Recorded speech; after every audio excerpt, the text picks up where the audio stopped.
Good afternoon. Sorry we're running late. Everybody should be logging on shortly.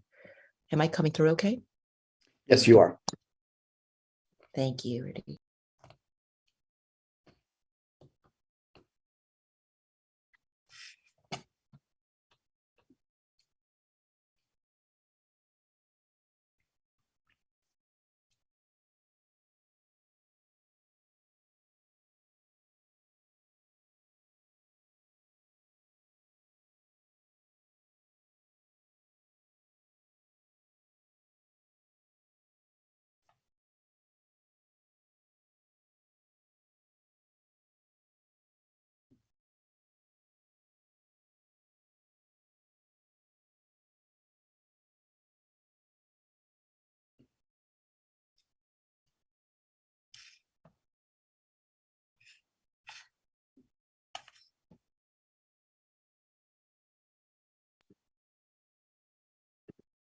Sasha, do we have quorum yet?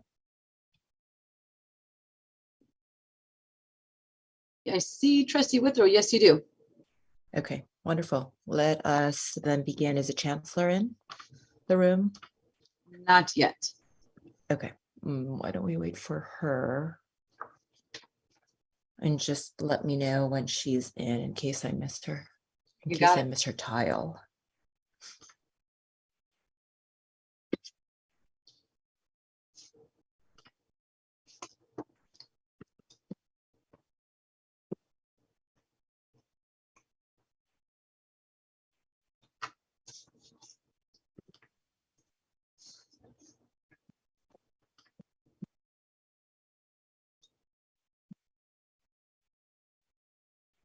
She's in now. Wonderful. All right, let's go ahead and begin. Good evening, Peralta community. Thank you for your patience and apologies again for our tardiness. I am calling the general meeting to order. I'm sorry, I'm on a different type zone at 6:16. Okay, let's move on to 3.2, Pledge of Allegiance. Vice President Delphine Polk, could you lead us in the Pledge of Allegiance, please? I knew you were going to ask me, Cindy. Well, you're there. Okay. You ready, Bill? Okay. I pledge allegiance to the flag of of the United States of America and to the republic for which it stands, For which one it nation, stands, under one God, nation, indivisible, under God, liberty, indivisible, justice with for all. liberty and justice for all. Thank you, Vice President Delphine Polk. 3.3, roll call, please, Madam Board Clerk. Yes, ma'am. Student Trustee Hogan. Student Trustee Latino. Here. Trustee Withrow. Here. Trustee Jenkins. Here. Trustee Handy. Here, and Trustee Hogan's is ill. She will not be with us tonight. Thank you, ma'am. Student trustee. Trustee Gonzalez Ewan. Is he not on yet? I don't see him. Trustee Delphine Polk. Here. Trustee Napoli Valdez. Here. You have a quorum. Thank you. Let's move on to 3.4, which is the affirmation of the statement of cooperation.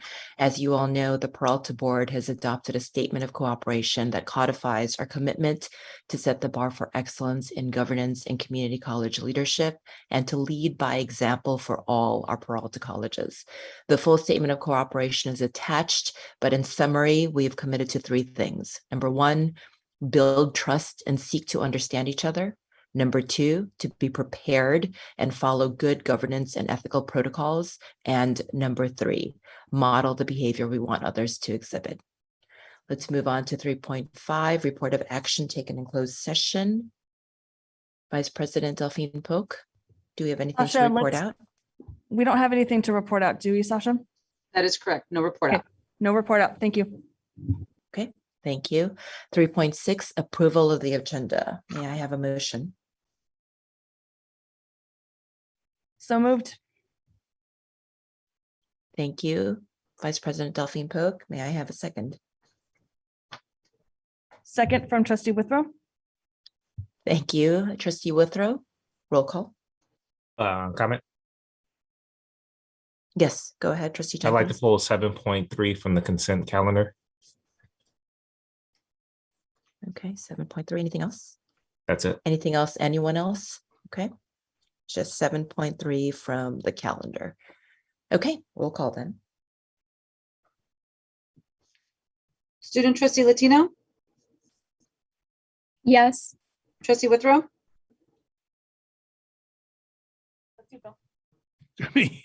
Yes, I can hardly hear it. trustee Jenkins, Yes. trustee Handy, Yes. trustee Gonzalez, he's calling me. Trustee Delphine Polk, Yes. trustee Napoli Bellarice. Yes. Motion And I passes. think trustee Gonzalez UN just can't get in as a panelist. I will send him a link real quick. Thank you. 3.7, approval of the minutes. May I have a motion for that? So moved. Second. Thank you, trustee Withrow. Thank you, trustee Jenkins. Roll call. Student trustee Latino, Yes. trustee Withrow, Yes. trustee Jenkins, Yes. trustee Handy, Yes. trustee Delphine Polk, Yes. trustee Napoli Bellarice. Yes. Motion passes. Thank you. 3.8, approval of the minutes for the July 13th special board meeting. Motion, please.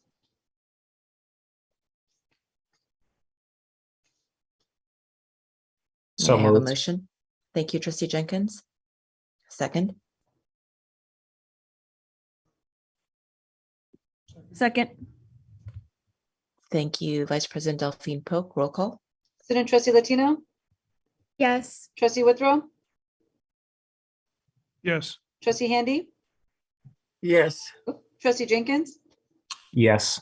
trustee Delphine Polk, Yes. trustee Napoli Bellarice. Yes. Motion passes. Thank you. Let's move to 3.9, Associated Student Government Reports. Do we have any student leaders in the room? If there are any student leaders, please raise your hand. Oh, I thought I saw a hand. No, ma'am. Okay. 3.9 then, I'm sorry, 3.10, Peralta Classified Center Report. Yes. Good evening, President Reese, Vice President Delphine Polk, members of the Board of Trustees, Chancellor Jackson, presidents and guests. Most classified senates are on summer recess, so there are no campus reports tonight. Thank you. Thank you, Terrence. 3.11, District Academic Senate Report. Good evening, President Reese, members of the board, Chancellor Jackson, presidents, and everyone else. As you know, summer session just ended, and I all the time like teaching in the summer because students come back home and come to community colleges to get more classes. And so that was really nice. And we had high school students in as well as our own students. So it's always refreshing to have that kind of engagement from these various students. And now we're we're less than a month away from our own fall semester starting. So as we prepare for the fall, I do hope that I think that the efforts by the different colleges to advertise and promote our courses have been very much appreciated. And I think Mark and the PIOs and everybody who's been doing a great job of trying to promote it. I know that Laney has probably had a little bit of a bump for their free fall. I don't know if that's going to translate into thousands of students, but anything helps. And so I think it was creative on their part to be able to do that. I think that we really need to have a close look at what it is in this area we need to do to attract students. I know that the common perception is that if we go into a recession, we will have more students.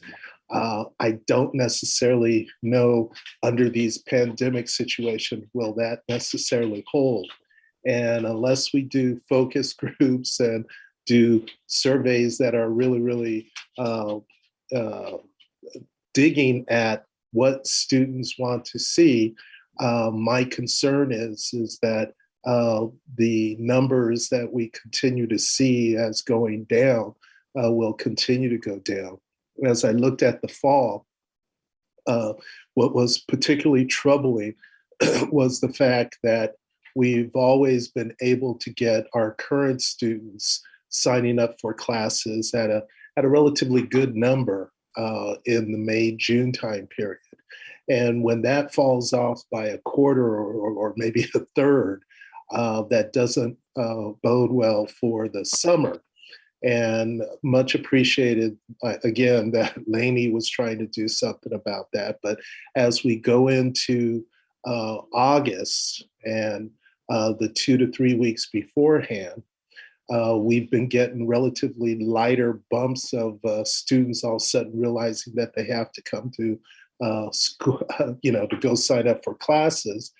And we don't get the large numbers that we used to. So my concern is that we're going to experience another year of declining enrollment, which leads me to the fact that in the fall, we are going to be based upon this past year, 21-22, which numbers also have been fairly dismal.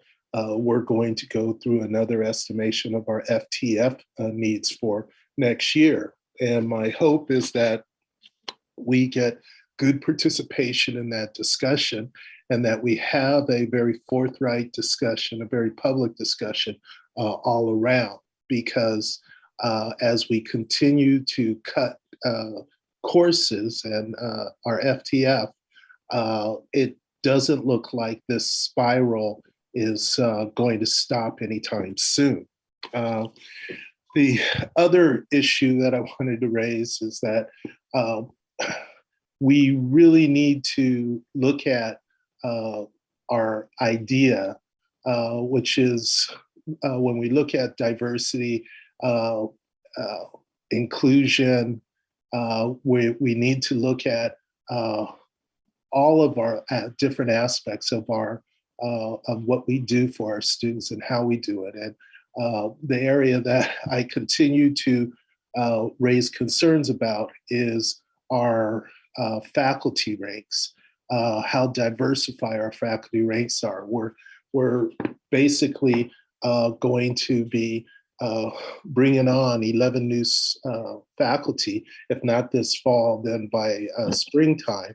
And the concern there is, again, what kind of diversity we have. From the 17 that were hired from the previous year, we haven't really done that spectacular of a job. And somehow we really need to, as a district, really focus in on our hiring practices and really try to see what we can get done. So my hope is that this upcoming year, things could get going and we could really start to see some different changes.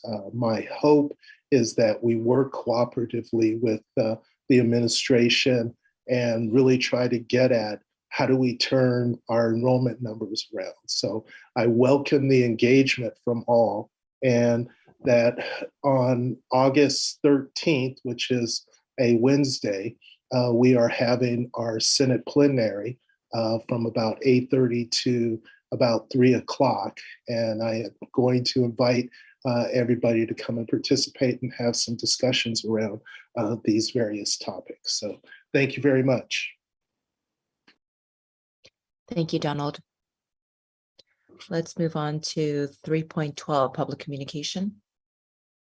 Anybody who has a public comment they'd like to make, please raise your hand.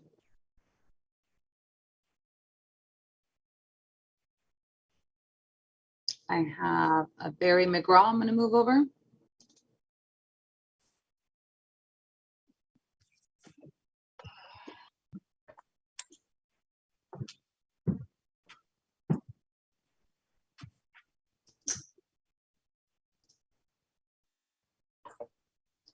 Trying to move them over. Give me just one moment. He hasn't transferred yet.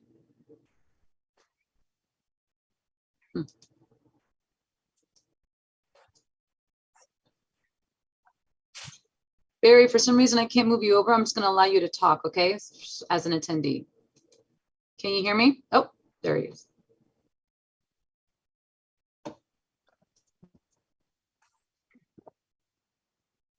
Barry, can you hear me?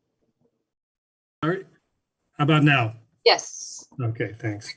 Yeah, my name is Barry Mcgrath. I'm the president of BME Electrical Construction. We're the listed contractor, electrical contractor, low voltage for the new Child Development Center at Merritt College.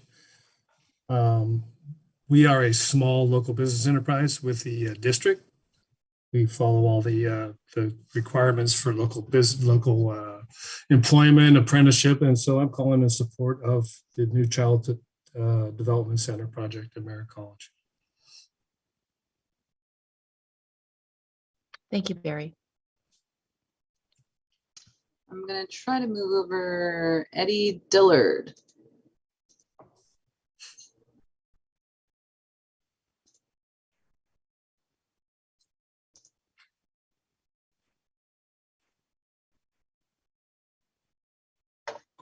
Eddie, whenever you're ready.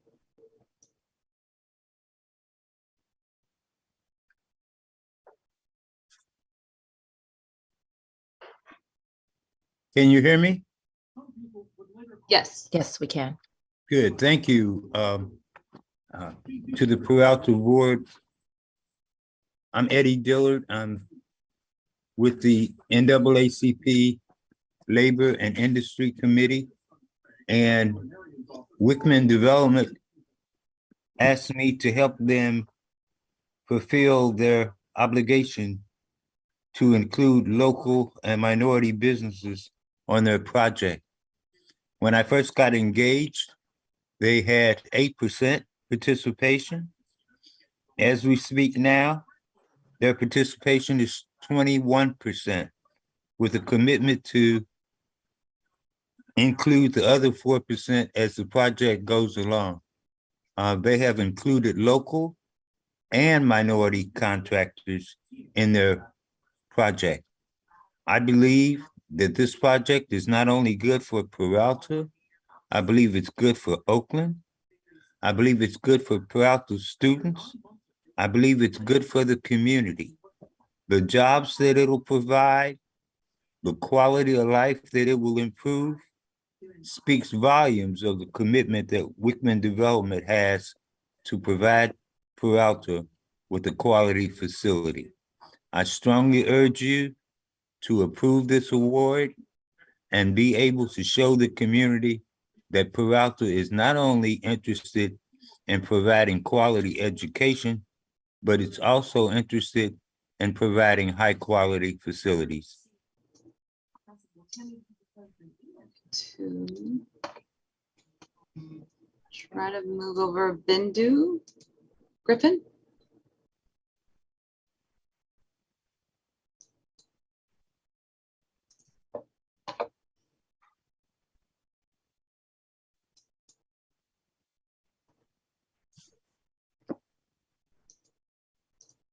Bindu, whenever you're ready. Okay, thank you.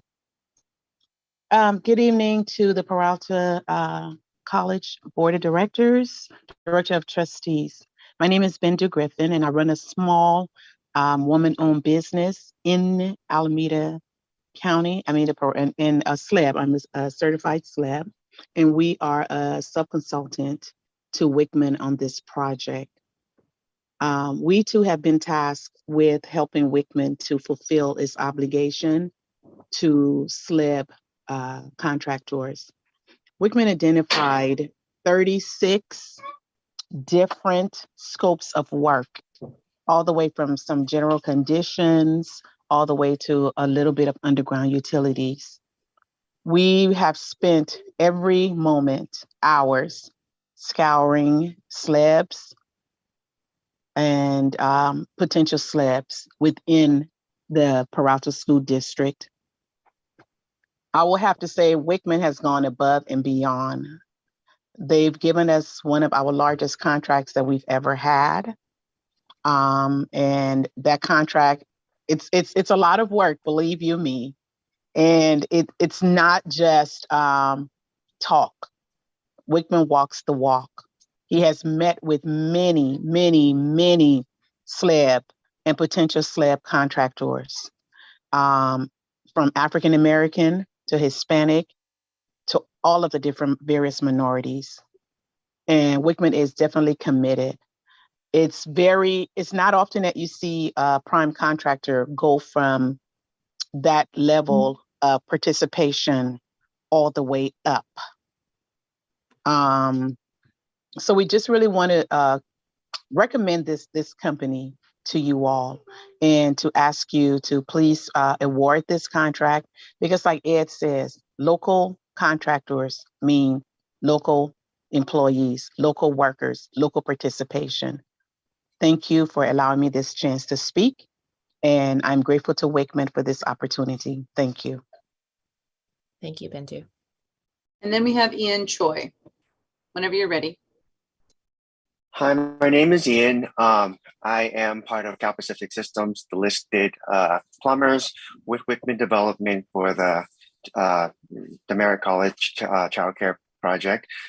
We are a union plumbing contractor that will be using local resident plumbers for this project, and in support also will have an installation contractor that is a local small business, ONCS, as well as local supplier that will be helping us supply materials in the local area. And so we are hoping that this project will get approved with Wickman so that we can continue the support of the local folks to ensure that they have employment in the area.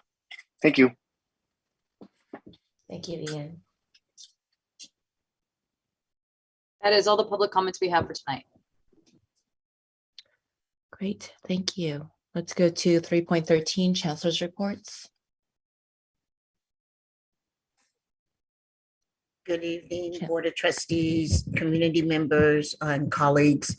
As we have in the past, I'd like to have each of the presidents provide just a short synopsis.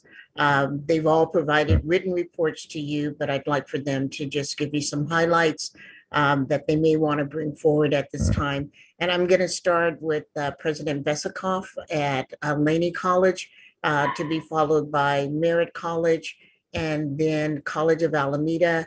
And I believe that Vice President of Instruction Cooney Hay will be here representing Berkeley City College. So with that, I'll turn it over to you, Rudy. Good evening, Chancellor Jackson, President Napoli Abella-Reese, members of the governing board, colleagues in education, students, and valued community members. I'd like to start my report off this evening with what has, quite frankly, at Laney College been the top story, which has been our efforts over the last 2 weeks for our Fall is Free campaign, something I mentioned in my previous board report that I would be coming back with a few more details on, and I'm sure to do that this evening. Looking at this initiative, we really had some short, medium, and long-term objectives. In the short run, what we were hoping to do was promote enrollment for the fall semester while acknowledging and then trying to meet the associated costs of college for students, things that go beyond tuition. That was something we were really looking at. In the medium term, we've been looking at supporting those students, not just getting the FTES at census, but supporting them through the semester through services such as our tutoring and counseling. And then over the long term, by emphasizing the FAFSA as a condition for receiving the benefits of the Fall is Free semester, having those students, by filling out the FAFSA, engaging and making the long-term commitment to college. And so those are some things that we've been chasing over the last few weeks. I'm happy to come to you tonight and report a few results that I'd like to share. Since my report on July 12th, we have had 999 students enroll. Also, we've had 1,987 vacant seats that are no longer vacant in our classes. With the work continues and a lot of outstanding stuff is going on.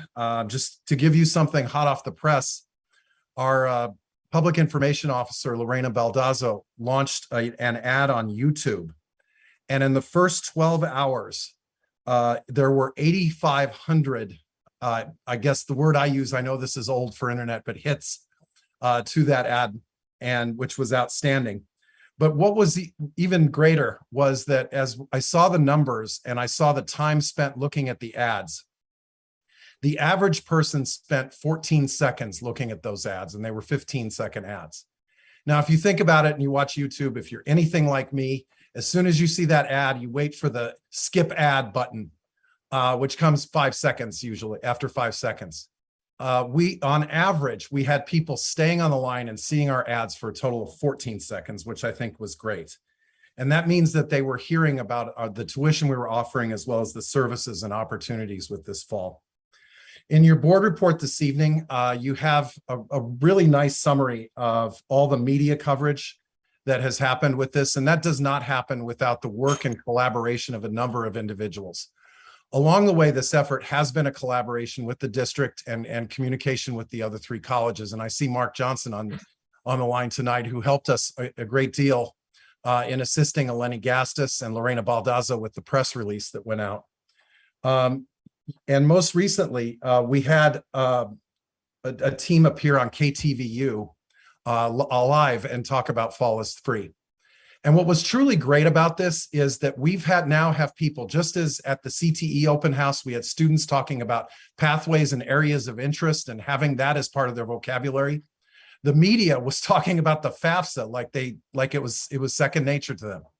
And that was something that was truly outstanding, because we do want to promote participation and completion of the FAFSA. And I think that's something that's critical. The work continues. Just this past weekend, thanks to faculty member Louis Quinlan, as well as VP of Instruction Becky Upsada, and even student worker Allison Fletcher. We had a table out at the Art and Soul Festival in Oakland. We also tabled at the Roots soccer game. And even today at the Fruitville Transit Station, we had a table out and we were promoting enrollment at the Oakland Private Industry Council enrollment event.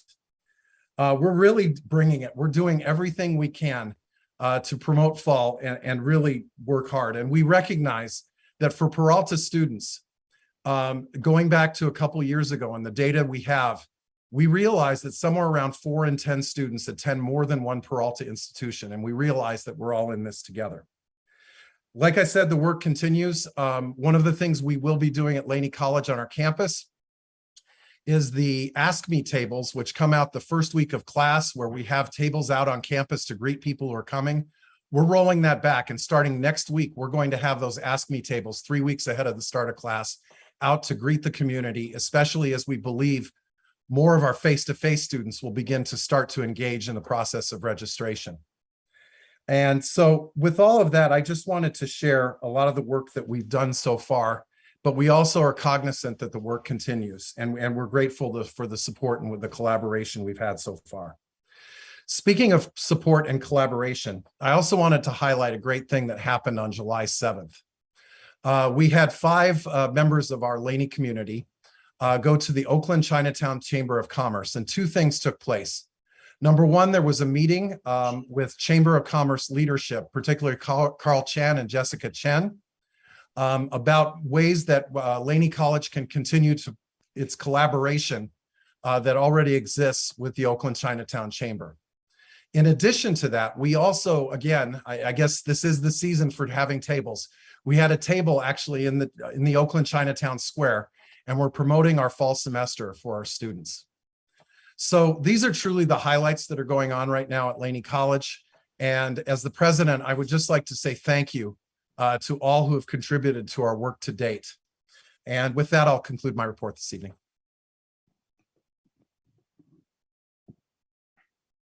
Thank you, Rudy. Good evening, Chancellor, President Napoli Abella-Reese, Board of Trustees, colleagues, and community members. We are excited to announce that Oakland Promise and Merritt College are co-hosting a Student Resource Day. That's going to be on Tuesday, this upcoming Tuesday, August 2nd from 1 to 3 p.m. So for those of you who are not quite familiar with Oakland Promise, it's an organization that emerged from a commitment by Oakland residents back in 2016 to provide every child in the city with the support, coaching, and incentives needed to succeed from the cradle to the college, which is their motto. And to this end, Merritt will be providing information and resources from A&R, financial aid, FYE, which is first year experience, and COFA. Roots Health Clinic will be there, CalFresh, EOPS, and some other categorical programs. We're also going to be offering free lunch and raffle prizes to the over 120 students and families who have already signed up. And this event will be held in the Huey P. Newton Student Lounge, so we hope to see you there. Continuing with the theme of community engagement and elaborating on what President Besikoff noted, we are partnering with Oakland Private Industry Council, Alameda County Social Services Agency, and the Strong Native Workforce Project to put on a series of enrollment pop-up fairs. So there was one that was held today, as President Besikoff noted, at Fruitvale Transit Village Plaza, and I understand it was very successful. So the next two that Merritt will be participating in will be held on Thursday, August 11th, and Friday, September 9th, in East Oakland and West Oakland, respectively. And while we'll be providing, focusing on getting students registered for classes and providing information about our programs, I want to make sure that attendees know that they can also avail themselves of COVID-19 testing, health, mental health, and dental services, housing programs, rental assistance, financial literacy support, legal and immigration services, childcare programs, and employment training opportunities. So please stay tuned for more details. And finally, this is my highlight of the night. I want to congratulate one of our amazing faculty members for achieving a truly historic feat. On Tuesday, July 19th, exactly 1 week ago today, Miss Felicia Wanzo Bryant, who is an instructor in our fire sciences program, became the very first African-American woman to be appointed as fire marshal for the city of Oakland. Her career in the fire department spans nearly, again, give it up for her. Her career in the Oakland Fire Department spans nearly 2 decades, and the honor bestowed upon her is well-deserved. So for those of you who are interested, she'll be teaching EMT in the fall, and we consider it an honor and privilege to count her as one of our faculty members. So this concludes Merritt's report for the evening. Thank you, Dr. Johnson. Good evening, President Reese, trustees, Chancellor Jackson, colleagues, and guests. I'm pleased to provide this report for the College of Alameda. For most of you, you know that summer is a time of relaxation, coming together with families, but that's only if you don't work in higher ed. There is no such thing as summer is off. So I'm going to share some of the things that have kept us busy at College of Alameda. On Tuesday, July 5th, College of Alameda Puente program launched its first summer bridge for its third student cohort. Puente Summer Bridge is a 4-week course that supports the transition from high school to community college for first-time college students and is an example of the strategies that College of Alameda is using to improve retention and completion rates, hence reducing the equity achievement gap. The course was taught by Professor Johan Carranza, who provided students with the tools that they need to succeed in their fall courses and throughout their academic career. This cohort of 20 students were able to form connections with their peers, meet with staff and faculty, all while developing skills that will help them successfully navigate the complexities of college life. On July 7th, College of Alameda Guided Pathways members, along with deans, vice president, and the college president, met with facilitators for a half-day retreat, charting the next phase of our guided pathway work. I shared with the group the importance of incorporating what I call institutional essentials, which should guide the development of our guided pathways work.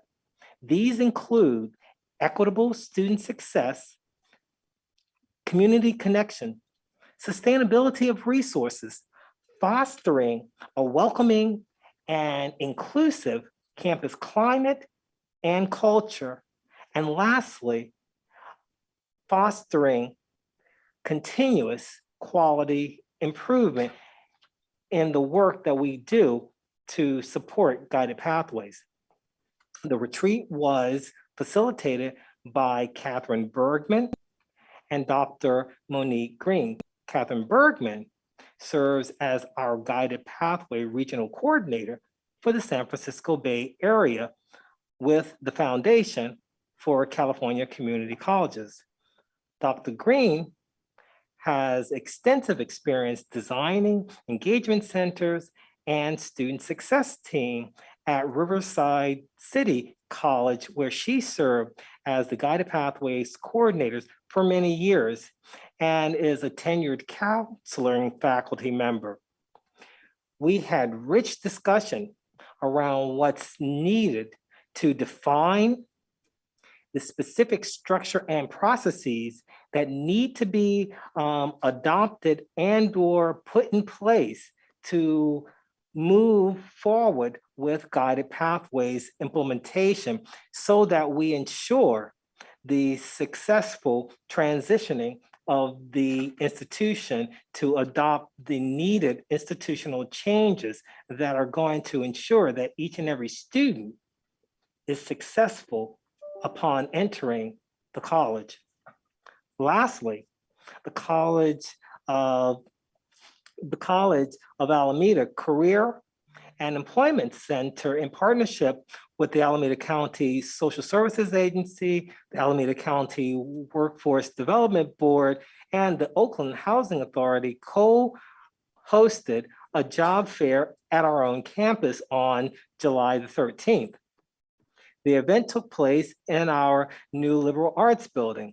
Over 60 job seekers from the ranks of the students as well as the community attended the event.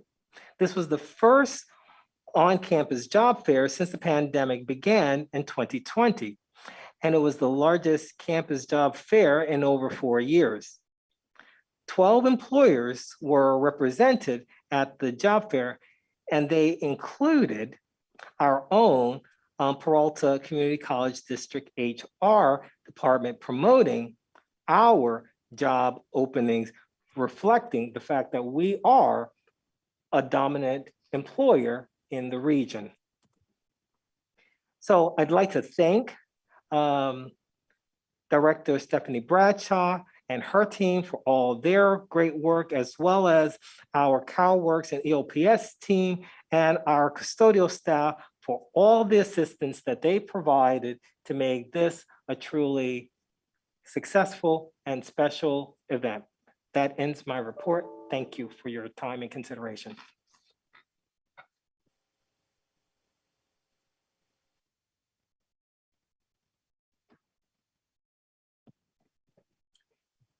Thank you, Dr. Jones. Good evening, Board President, Board of Trustees, and Chancellor, colleagues and guests. I'm here on behalf of Dr. Garcia tonight, and I'll be happy to share some great video, actually. Board of Trustees, you have reports. It's a pretty comprehensive report, so I don't need to really go into it, but I'd like to highlight some of the things that we are doing in the report, which is for BCC to go into to meet students at where they're at in their community. And Dr. Garcia has been really going around to different parts of the community where our students live and then doing this. So I'm going to ask Sasha to run the video for us, please. Let me know if you can all hear it. Meeting BCC students in the community. All right, President Garcia, we're going out to meet students. Yes, we are. BCC in the community. How you feeling? I'm feeling kind of nervous, but really excited.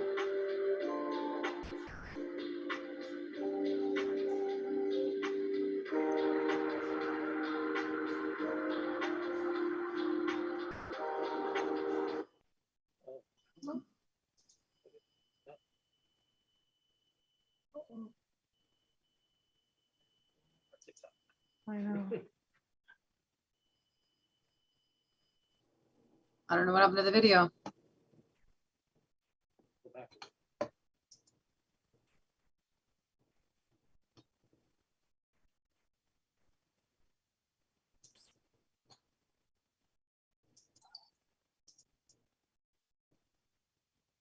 Oh.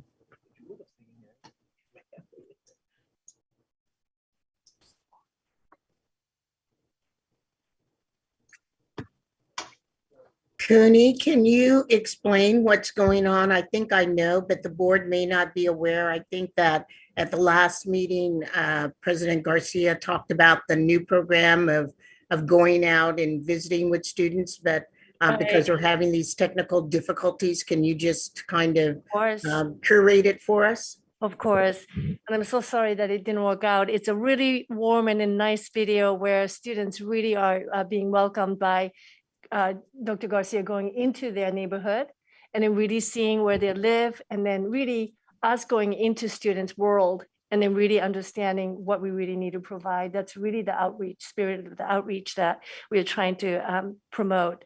And so Dr. Garcia has been going to different places. This particular video, she has visited one of our students, and then actually the BCC president to be for this year. And in some cases, she meets with the students' parents, and then their relatives, and then the cousins. And so it's a really community effort. And we really believe that it is really important for us to not to look at just the data and then just make a lot of good analysis and assumptions, but to really physically going into their world, to be connecting with the students' world. So that is the whole spirit of this project. And then Dr. Garcia has been very busy going to different parts of the neighborhood. So that's the gist of the video. I was able to fix it. So if you'd like, I could go ahead and finish it. Sure. It's a short one. Would that be okay?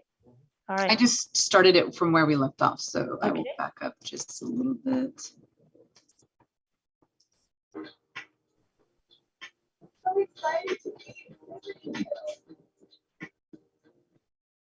Oh my goodness. It was playing while it may be because I'm running the Zoom at the same time. Maybe you can send it to all of us, because I'd really like to see it. If you could email it to us, that video, we can see it later, because it seems like it's not wanting to work. Yeah, or even we could put it on and make it part of a shared drive so that you can link to that, and we can send you the email so you can link to it. That's great. I want to see it. Okay. And what is the name of the program again, Cooney? BCC in the Community Outreach Lounge. Very good. Thank you. Thank you so much.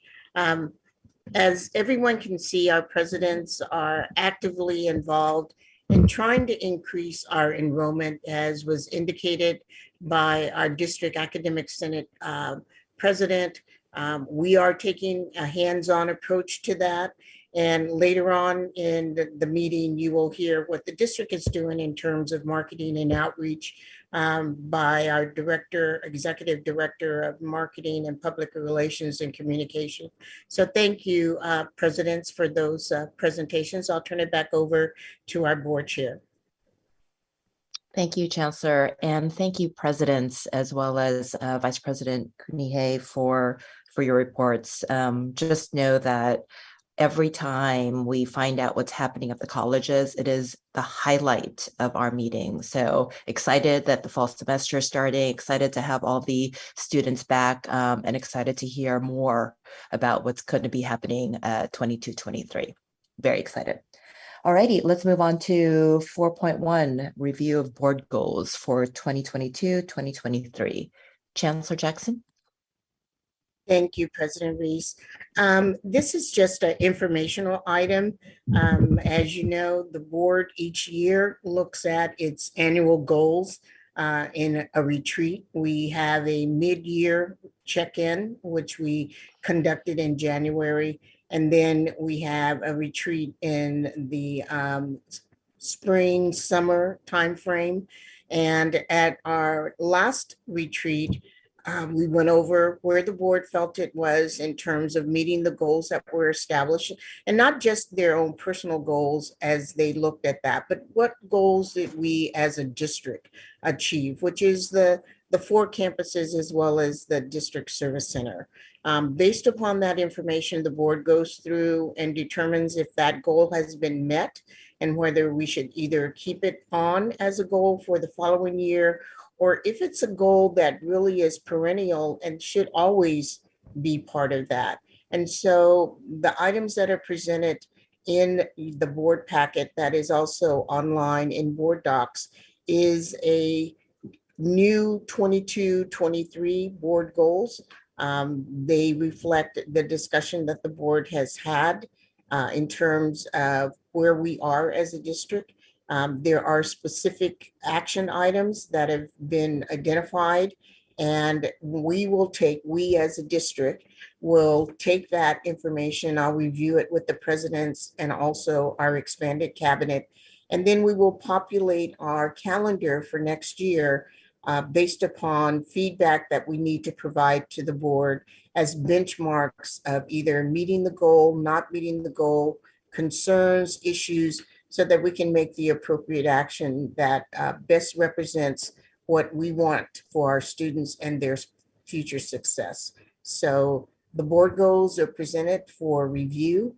They will also become part of our strategic planning initiative as part of the educational master plans that the colleges are looking at. And then again, we will review it next year to see how we're doing in that area. And then we'll go through and the board will do this. It's a cyclic process that we go through every year. And this is the result of that deliberation of the board. Thank you. Thank you, Chancellor. Let's move on to 5.1. The PCCD Marketing Plan. I'll give this to Director Johnson. I will let Mark get started. I think he's all queued up. I see the screen is being shared. So Executive Director Mark Johnson, this is our marketing plan for the district, and I'll let you take it away.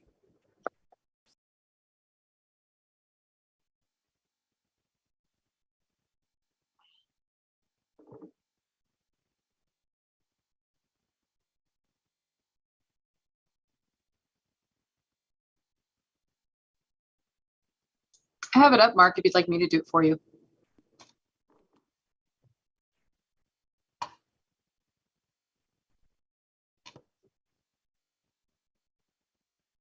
Are you muted, Mark? We can't hear you.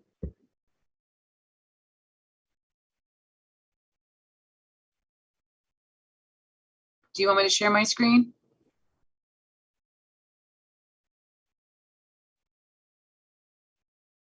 I will tell you while we're waiting for Mark to come on, he was debating on whether he wanted to do it in the boardroom. And he said he was convinced to do it out of his office rather than to stand at the podium in the boardroom. So hopefully he's not having technical difficulties. If not, what we can do while he's getting through this part, could we go to Dr. Benjamin's presentation, which is the next agenda item. I know she is here and is ready to get started. And while Mark figures out what the technical glitches are with his. So perfect. Okay, Dr. Benjamin. Hi. Yes, good evening, everybody. It's a pleasure to see all of you. And this item is a continuation and was the final item we did not cover in your board retreat on June the 27th. And it has to do with board travel. And I think it's a timely item for the board. I did a bit of research, and if you can pull up show the document, Sasha, please. Just to give you some background information, what other districts do around this, what the CCLC policy recommendations are. I put some notes in the item about that. I hope you had an opportunity to read all of that. And from my reading of it, what CCLC requires, or recommends rather, your board policy is in alignment pretty much with what they recommend. And then I shared some things with you around what other districts do, what their policies do. You have, of course, a district policy, board policy on travel that covers everybody, all the entities, including the board, and then an administrative procedure that very well details and supports, gives the steps of all that's involved in travel. And so what we wanted to do tonight was just to have a really brief conversation with you, get some reactions to what you've read, what you think might need to be included in your policy, some things that may need to change, just to give it a kind of review and a refresh. And so I included in there some things that you have to, that I recommend anyway, you consider when you think about a travel policy for the board. Let me pull it up here. Are you pulling up from me? No, I don't have the document that you're referring to. It's in your board. If you just put the board, the AP, this item up. Oh, just the board item. That's where all of what I'm talking about is included. I think it's in the descriptive part of the board packet, Sasha. I can pull it up then if I have the, yes. So I shared some information with you that other boards have. And then if we go scroll down toward the bottom of it, the considerations, increase, you need to think about now, of course, how it's, everything costs more in terms of travel, air travel, hotels, the whole bit, the financial situation of the district in terms of when you think about limits and the value you place on professional development. And I know your board places a high value there for the board as well as for your employees. And then the types of professional development experiences you want the board to have, and then whether you want to have a separate board policy on a separate policy or procedure just for boards, which you don't have to have. A lot of other districts have that. So we'll just entertain right now some responses for you, what you'd like to see in your policy, some questions you may have, or anything you'd like to see changed in the policy or the procedure. We can spend a few minutes talking about that. And then we'd make the changes. If you recommend any, bring them back for you to see next month or at your next meeting before they are implemented and for you to discuss, of course. So reactions.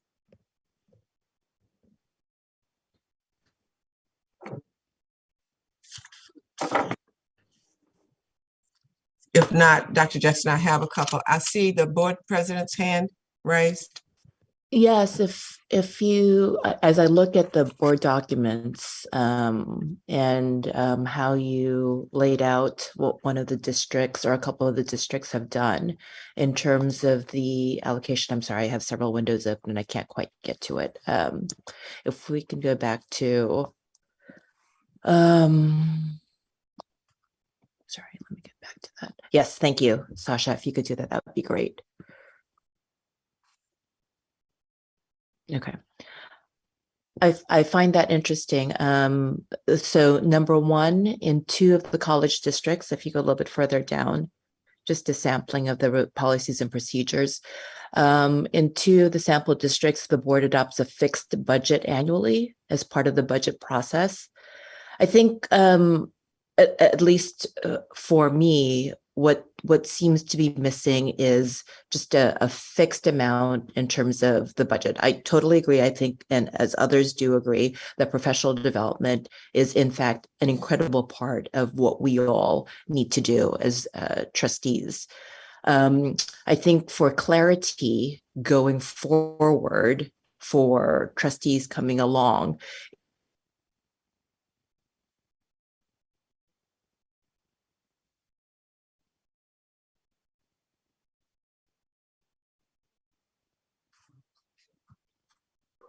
Cindy, I believe we've lost sound.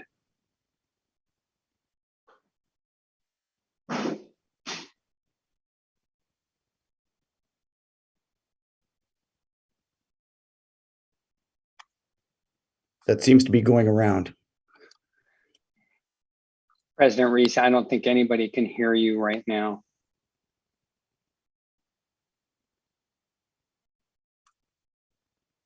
Okay, while we're waiting on President Reese to come back on, are there others who would like to respond?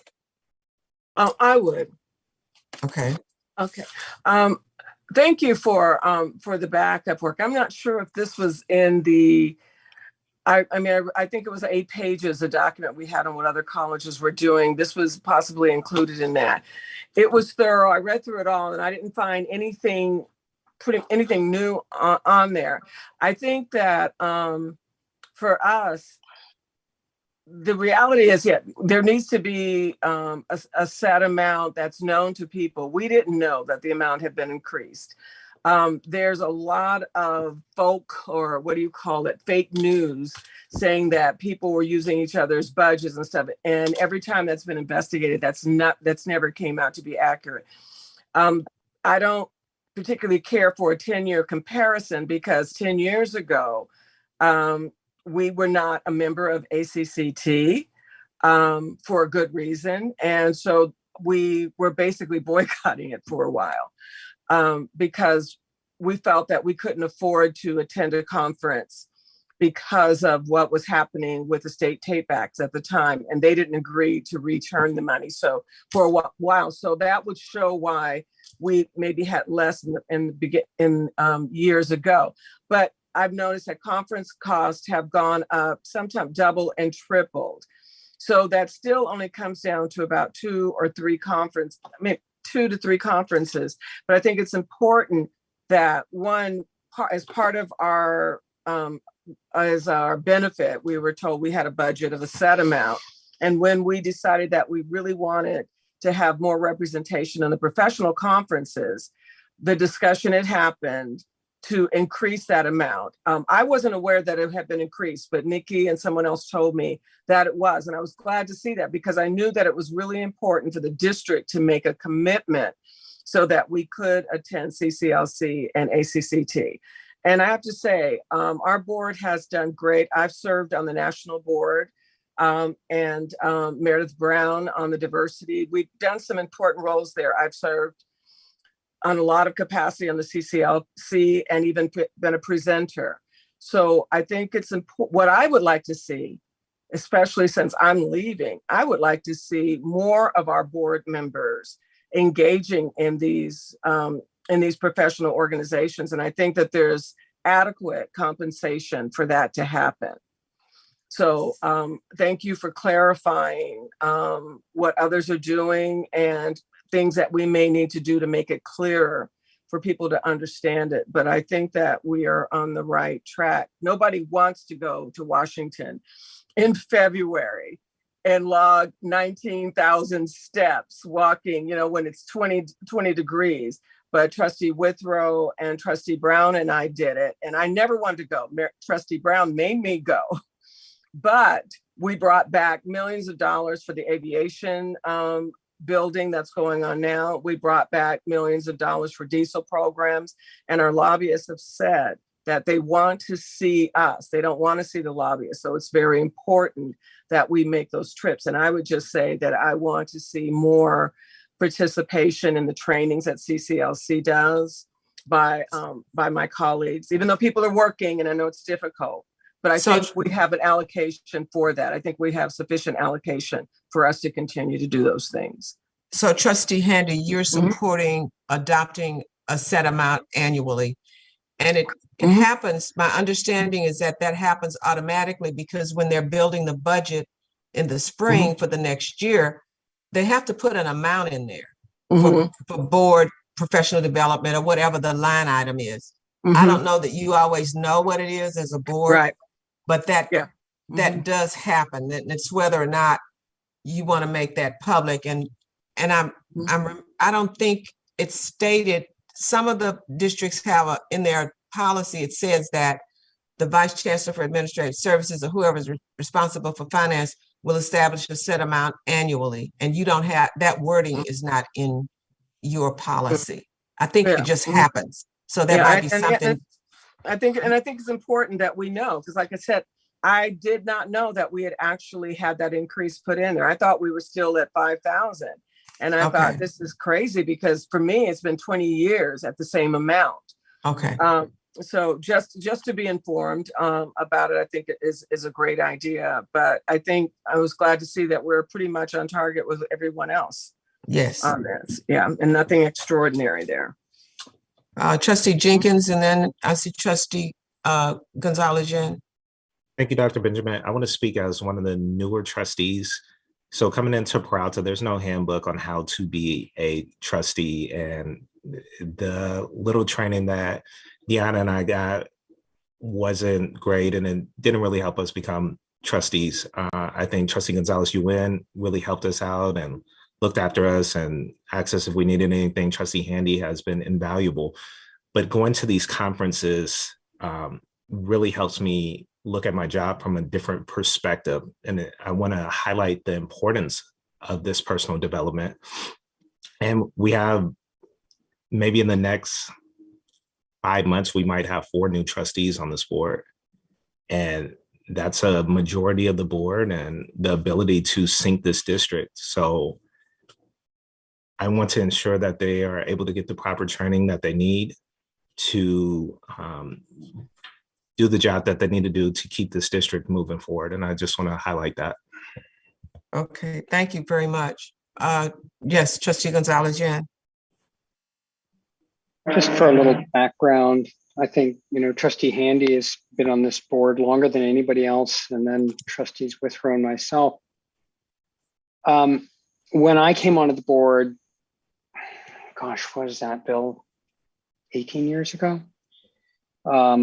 We had a travel allotment we were verbally told that we had. At the time, it was $5,000. And that allowed you to go to several kind of trainings. Now, keep in mind, you're not paid for your time to go. You volunteer your time. And that's like most people in the district, or like many people in the district. For some people, it's built into their job requirements. But so the value of that ability to engage in policy development, to engage in lobbying, to engage in, to be part of national organizations and state organizations is invaluable. And it comes back to the district in a lot of different ways, sometimes in terms of influence, sometimes in terms of dollars, and a lot of times just in terms of being informed and skilled. One of the things that I have found is important is the recognition that different trustees have different interests. So, you might have trustees who are particularly focused on an ethnic group and educational work in that area, or in CTE work, et cetera. And so what I found was useful in the process that we had in the de facto policy was the ability to pick and choose, use my best judgment as to how to serve the district and my constituents. After about 4 or 5 years, this was still when Elihu Harris was the chancellor, there was a lot of, at that time, people were recognizing that they were running out of funds. And, $5,000 sounds like a lot of travel money, except, conference fees themselves might be, for some of these conferences, the fee itself is $1,000, which you might then want to go, wait, or you really want to go to that one? Is that worth your money? But what we were told was, look, you make the judgment how to spend the money, how to spend your money. And then at a certain point, there was a recognition that we needed to increase that. And as a board, we decided that each trustee's allotment would go up to $7,500. We make a lot of decisions and you don't remember everything. I know I've forgotten stuff. So Linda, I've forgotten a lot as well. And maybe you weren't at that meeting, but I think you were. I think the challenge has been then the rumor, innuendo, facts, semi-facts, et cetera. And then it wasn't clear, wait, where am I in my budget? And I could usually go to the board clerk and say, where am I in my budget? How much have I spent? And every time I've done that, I've gotten back an exact dollar amount. This is how much money you have left. And so it's been up to the individual trustees to monitor their own spending. And I've never been the board president and obviously not chancellor. So I haven't been privy to everybody else's spending. But I think in terms of setting policy, I would value continuing the ability of trustees to choose what kind of professional development they choose to engage in. And then they're accountable to themselves and their constituents. But in order to do that, that information needs to be public. What are you doing? Where are you going on the public dime?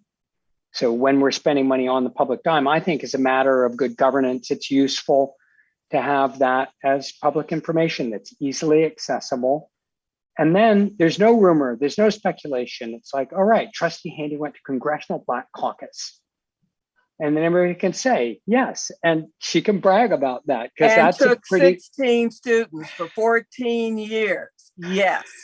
So, and then you can make that determination. And I think having the ability for trustees to make that determination on their own makes sense. Trustee Handy referred to a national organization that some of us didn't have a great opinion about, others of us might have. And whether an individual trustee chooses to go to the league or ACCT or, whatever other conference, I think it's useful. But I think then it's useful for us to be explicit about what that dollar amount is and then have some public mechanism so that everybody is clear. Here's what's in the budget. Here's how much I have, and here's what I've done. I know that's what every other person in this district has to do. They say, here's how much it is. We as a board vote on it. It's a public record. And then it's reported. And typically, if you're an employee in the district, you have to say why you're going and yes, the procedure says you have to do that. And you do have a form that you have to fill out. Yeah. And that form has changed. And we're going to talk a little bit about, well, maybe in the next meeting when we come back. But so in terms of administrative procedure, I think it would be useful if we had a dollar amount that was established, that we revisited that dollar amount on a regular basis every 4 or 5 years, something like that, to see whether it's an appropriate dollar amount. I think it would be useful to have public reporting about that. And so that there's absolute clarity and new trustees coming on know, here is what is available for you to choose for your education, for your professional development as a trustee. And here's how much it is. And then you prioritize what you think it is. Now, there are some trustees, and I'll just say the last thing, there's some trustees who go above and beyond. And if, in fact, the chancellor and board officers think, and maybe as a board, we think, it is vital for us to have representation on that body, and trustee X has run out of their travel budget, can we vote to, there should be a mechanism to approve a dollar amount above whatever it is for special service above and beyond. But that shouldn't be hidden. That shouldn't be secret. There should be no guessing about who's doing what. It should all be just public record, and it should be really matter of fact. And I think every trustee I've known on this board, with very few exceptions, would be very proud to talk about the work that they've done, where they go, what they're learning, and what value they're bringing to the district. So I think we get in trouble when that information just isn't matter of fact clear. And if we can do that, I think we'll all be copacetic. I think we'll all be clear. It's done. Yeah. I'm sorry, Nikki, it seems like the documentation that is filled out by the Sasha or Brenda or whoever before, it states every conference, what's gone, what the expenditures are, and then that has to go through approval process. And the board approves the travel of every trustee. So none of that is a secret. Yeah. Actually, that's not how it's done. I've never had my travel approved by the board. It can, if you look in the documentation that they just gave us, it could be ratified. But no one has taken trips because there's a process that has to go through to get reimbursement. So if you're asking for something above that, I mean, that's different, but I know that you can look at every trip I've gone to and anyone else, and all the documentation is there because it has to go through a process, and then it has all these approvals before Well, this is reimbursed. Yeah. to question a fact, and if in fact there is some way in which we could make that clear. Just ask. You and I are disagreeing on whether it's available. There's not clarity. I don't want you to. I just want to hear what everybody's saying, and I'm going to go back through and see what everybody agrees with. I did want to have Chancellor. Just one moment, please. Just a moment, please. Can we go back to the board president? Are you there? Because you started us off and then we lost you. Right. I think the Chancellor actually has her hand up. Okay. Dr. Benjamin. Okay, Jeanette, can we get can we hear from everybody first? Sure. Okay. President Reese. Oh, no, I think that what I'm hearing in the conversation is that clarity and the amount.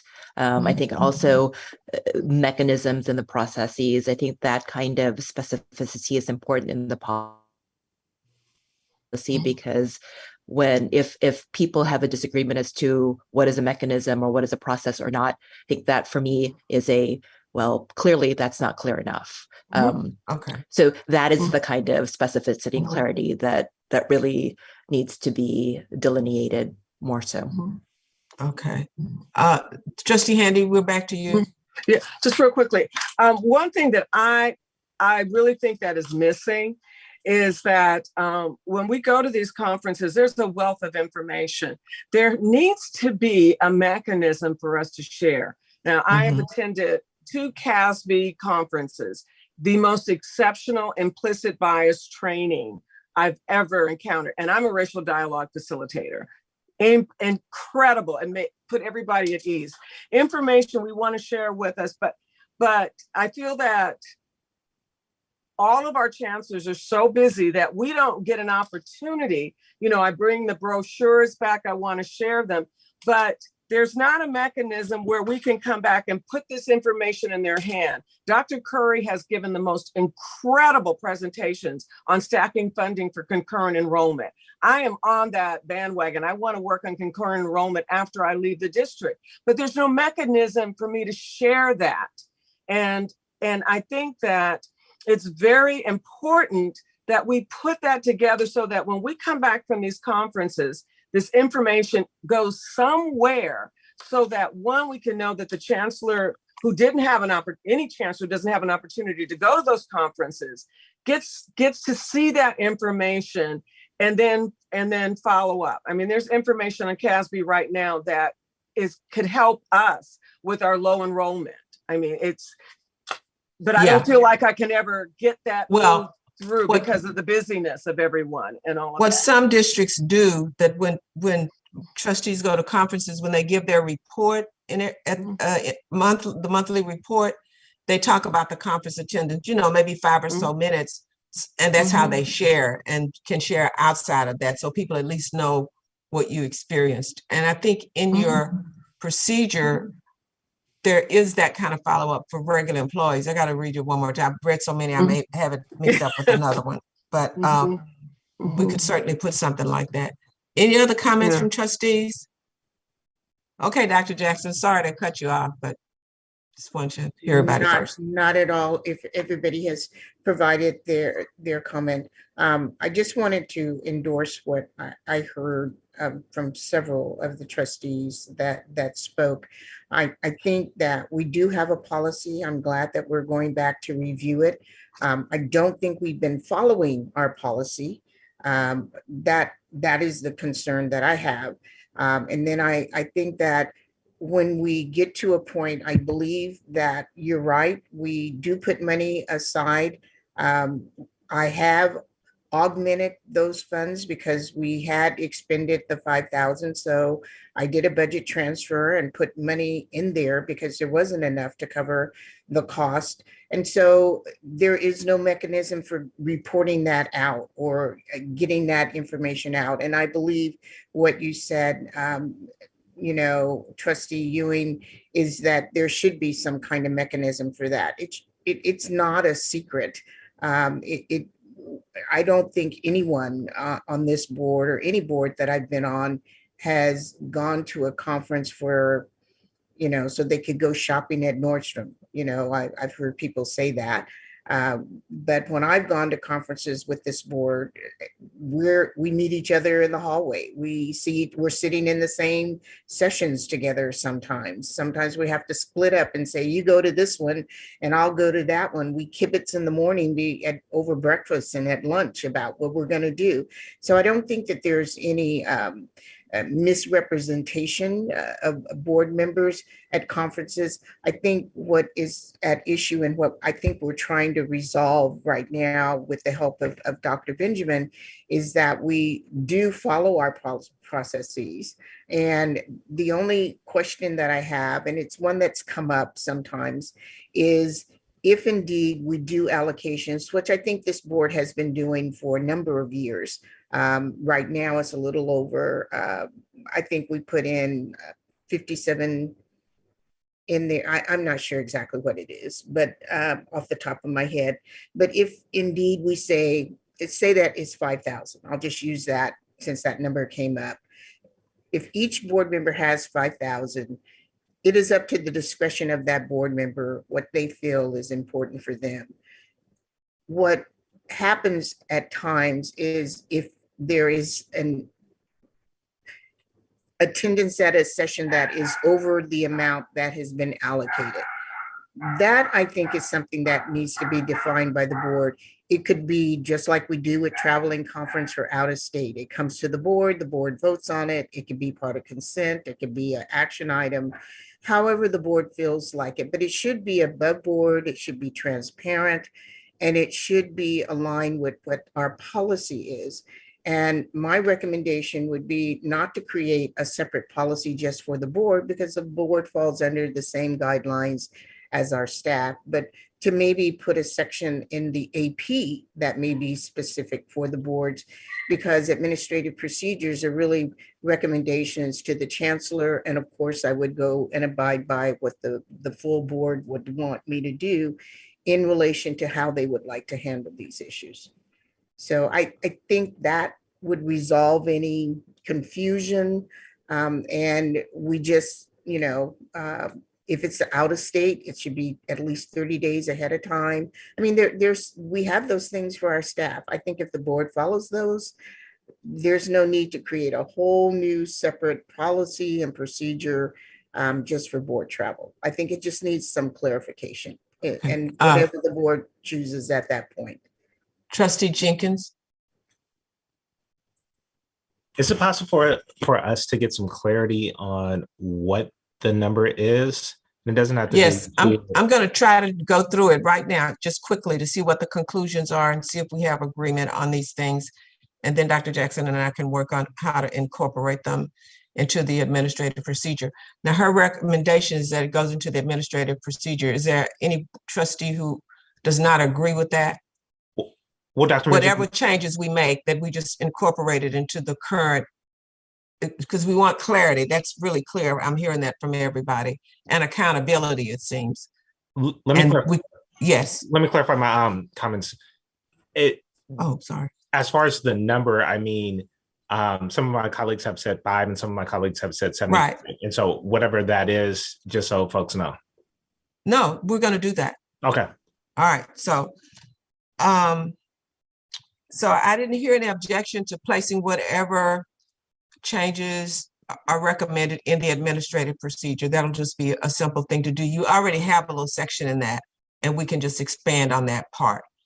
So do you want a statement in there that says something about the high value that's placed on professional development for trustees?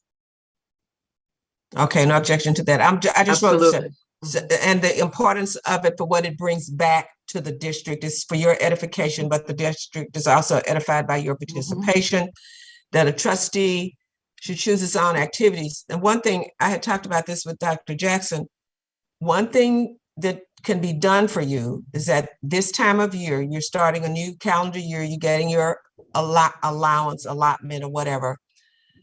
There could be just a simple report for you as an informational agenda item of all the conferences that are coming up in 22, 23. So with as much information as they have, and they're all pretty much established by then, the ones we know about, ones you do, CCLCA, ACC, ACCT, what the registration fee is, where it's going to be, and you can kind of start planning, and you know that, so this year, you know, every November CCLC has something, every January they have something. You want to talk to your new trustees about that, so that at the beginning, so you're not just all of a sudden in September, you find out that the ACT convention is in October in New York, which is where it's going to be this year. And then you've already used up half your money. But if you know at the beginning of the year, you can make a plan. So does that sound like something reasonable to you, as a kind of, we start putting in steps that the board will be made aware at the beginning of every fiscal year of the one that needs down to the chancellor at the time of what's available. So you can do that. All right. And you get to choose your own. Everybody agrees with that. You don't have to get approval from your colleagues. But as the procedure says, it needs to relate to your job, to what you do as a trustee. And then we need to talk about an amount. Now, we had said 5,000, and then Nikki said it was increased to 7,500. And then I put that consideration in there about how costs have gone up. So what do you want that to be? So we want to say that the vice chancellor shall annually, when establishing the budget, put in a certain amount for trustees. So how much would that be per trustee? That's up to you. So you can decide right now what you want us to put. Yeah. I think that if we did indeed, I must have missed that meeting, because I would have remembered that amount. Well, because we're doing it now in the presence of all these but witnesses. what I'm saying is, if indeed we did that, because a conference for ACCT is over $1,000, has been for years. Some of the ones at CCLC is not quite as expensive. And that's just conference fees, right, Linda? That's just the fee. Just the fee. Just the fee. So 5,000 was usually 2 conferences. If it was, hotel, the conference was like 4 days, hotel and expenses. That barely covered 2. And that's why that was a professional development that we were already doing or not doing. If people didn't use that money, it rolled over back to whatever. It doesn't roll over to us, but if that money was unused, it was left unused. But now the conferences are a lot more expensive. So I think we need to at least be at 7,500. That doesn't mean that people are going to start going to conferences that weren't, that doesn't mean that's going to change, but at least if people want to do their own personal development, but still feel that they need to do the CCLC or the ACC or whatever it is, that they have the option. Nikki, Trustee Ewan. So setting a dollar amount is challenging to figure out in the abstract. And this is where, in fact, if we had a record of what trustees had spent in a non-COVID year, if we go back 3-4 years and look and say, all right, here's what we spent. Here's what, we went to 3 conferences. This is what it cost. I think we could then come up with a more rational amount. That'd be one approach. The other approach would be to say, you know what, we have a limited budget, and just like everybody in this district, it's not an unlimited purse. So fit within your means, and it doesn't matter how important it is. This is the dollars that we've got. That would be another reasonable way of doing it. I think another reasonable way of doing it would be to go back to what in fact had been our practice, which was $7,500, and then just say, live with it. Nobody else got an increase. You didn't get an increase either. What was your second one? I didn't understand your second one. Was there a number involved in the second one?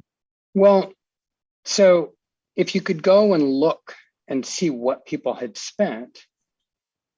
Oh, that was still part of, I thought that was your first one. I thought the second one was something else. Okay. So you've just given us 2. Well, the second one would be go to what in my memory, and Bill, maybe you remember this better as well. My memory was about 12 years ago, 14 years ago, we increased the amount to $7,500. And I know I've lived within that dollar amount forever. And I've always asked, here's the limit. So we could go to that because it's been sort of our past practice, our effective past practice, at least now in my mind. Now, it might be though, that in fact isn't the past practice. That if you went back and you looked at Bill's travel, you'd go, oh no, he went to ACCT, he went to DC, he went to, you know, 2 CCL, you know. And all those things don't things. happen every year. It just depends on I don't think how it's a person relevant feels, because what the you may person not want to know. do. I want you to make a decision about it tonight, at least for this year. All right. And you can So go back I'm next gonna year and propose- change it to something else. I'm going to propose $7,500. Okay. And then let's see what other people think. I'm just putting that number out because it's a number I know. Okay. We have so a question in the boardroom, Dr. Benjamin. Sorry. We have a question from Trustee Withrow in the boardroom. Oh, yes, sir. I couldn't tell, Trustee Withrow. I'm lost here. What are we trying to do? What are you? We're trying to resolve this issue around trustee travel so that we can get a recommendation recommendations from you of what to include in a procedure. So I'm asking now, so we've listened to everything and I'm giving it back to you to see where you are in agreement and where you're not, so that we can draft something for you to look at in your next meeting around the travel policy, or updating, I'll call it, the travel policy for the board. This has been talked about a bit already, but there are 2 ACCT conferences every year that an awful lot of us go to. Okay. Yes. And I might say that it's already been stated by Linda, the committing the time and the energy is for nothing. This is not a compensated kind of a process. But anyway, 2 ACCT ones and 1 CCLC. Two But CCLCs. There's 2 fall in the spring. One's the trustees and one's the administrators. There's 4 conferences, almost at a minimum, that most of us need to go to. We need to be there to show our face. We need to be there to show that we're committed, and we're there to learn what others are doing and what challenges they have and what they've done with those challenges. It's so I'm not sure. We have a budget of $7,500. If that is now no longer enough because of the cost of plane travel, hotels, the conference costs themselves, we may have to adjust it, but it should be a calculated kind of thing. Yeah, it probably should be, but you also have to think about all the state of the district budget, what the finances are like. You've got employees who do conferences too, so you want to think about it in that context. And yes, there are lots of important conferences, and you may not be able to go to all of them. You may have to just pick and choose, depending on what they are and what your budget's like. So in this year, 2022-23, considering all your circumstances, you know you want to attend some conferences this year. So how much are you going to spend? And some people don't have that same desire, Trustee Withrow, that you have, or feel that level of importance about it. So, so it's a tough one, but you've got to, I think you need to come to some kind of agreement on it, because you're going to travel, and you will have all agreed, and then you can fight it out later if there needs to be a fight about it. But we're just going to do a draft, and it could change after you see it on paper. Yeah. So do you have an idea about a dollar amount, or whether a dollar amount should be stated, Trustee Withrow, in your procedure? Well, I need to know more what inflation has done. I've done some travel just recently where I was paying, instead of paying $100 a night for a hotel room, I was paying $275. Same. Yes. Yep. Yes, all that's to be considered. Restaurant costs are higher. The air travel. Yeah, I put all of that in your document. Kind of a huge amount. So, you know, I really can't say off the top of my head that we're going to be able to live with $7,500, but I think that we need to take a look at it and say, if we're going to be in Washington, D.C. for 4 days, what's the estimated cost of that's going to be? What is it give with the ACT website and find out what they're charging, find out what the hotel room charges are. And it could be the $7,500 may not be enough. It may be one trip. Okay, so I'm not sure where to go here. Dr. Jackson, I saw your hand, Trustee Ewan and Trustee Reese. So I'll go to Trustee Reese because we haven't heard from her on this, I don't think.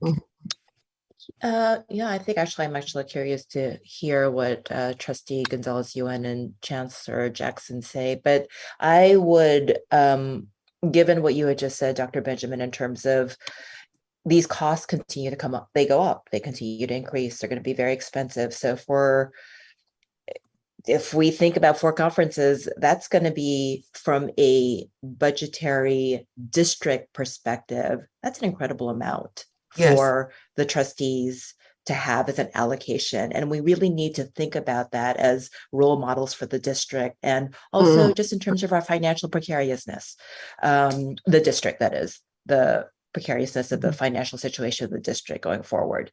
And so I personally, again, believe we can't think about I understand the abstract nature of it because we have to keep on looking at expenses, but if we don't have an amount, we go back to the same problem we've been having. So I particularly would like an amount. I think $7,500 is a good amount. I mean, again, just going back to kind of what I've heard, $7,500 is a good amount. And then, that's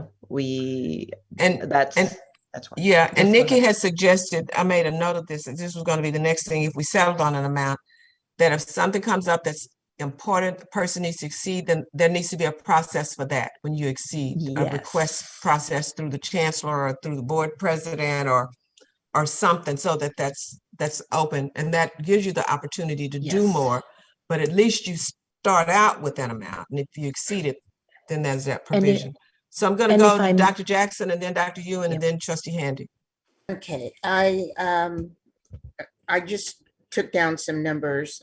We do have some figures. We were able to find out, at least for 17-18, we were able to get one document from when Brenda was the secretary to the board. And we do have the numbers for this year. That was a long time ago. I know it was. But the question was, do we have something to compare it to? We do, but that was it. Okay. We do know what we spent this year. We have that, and I've shared it with the board previously.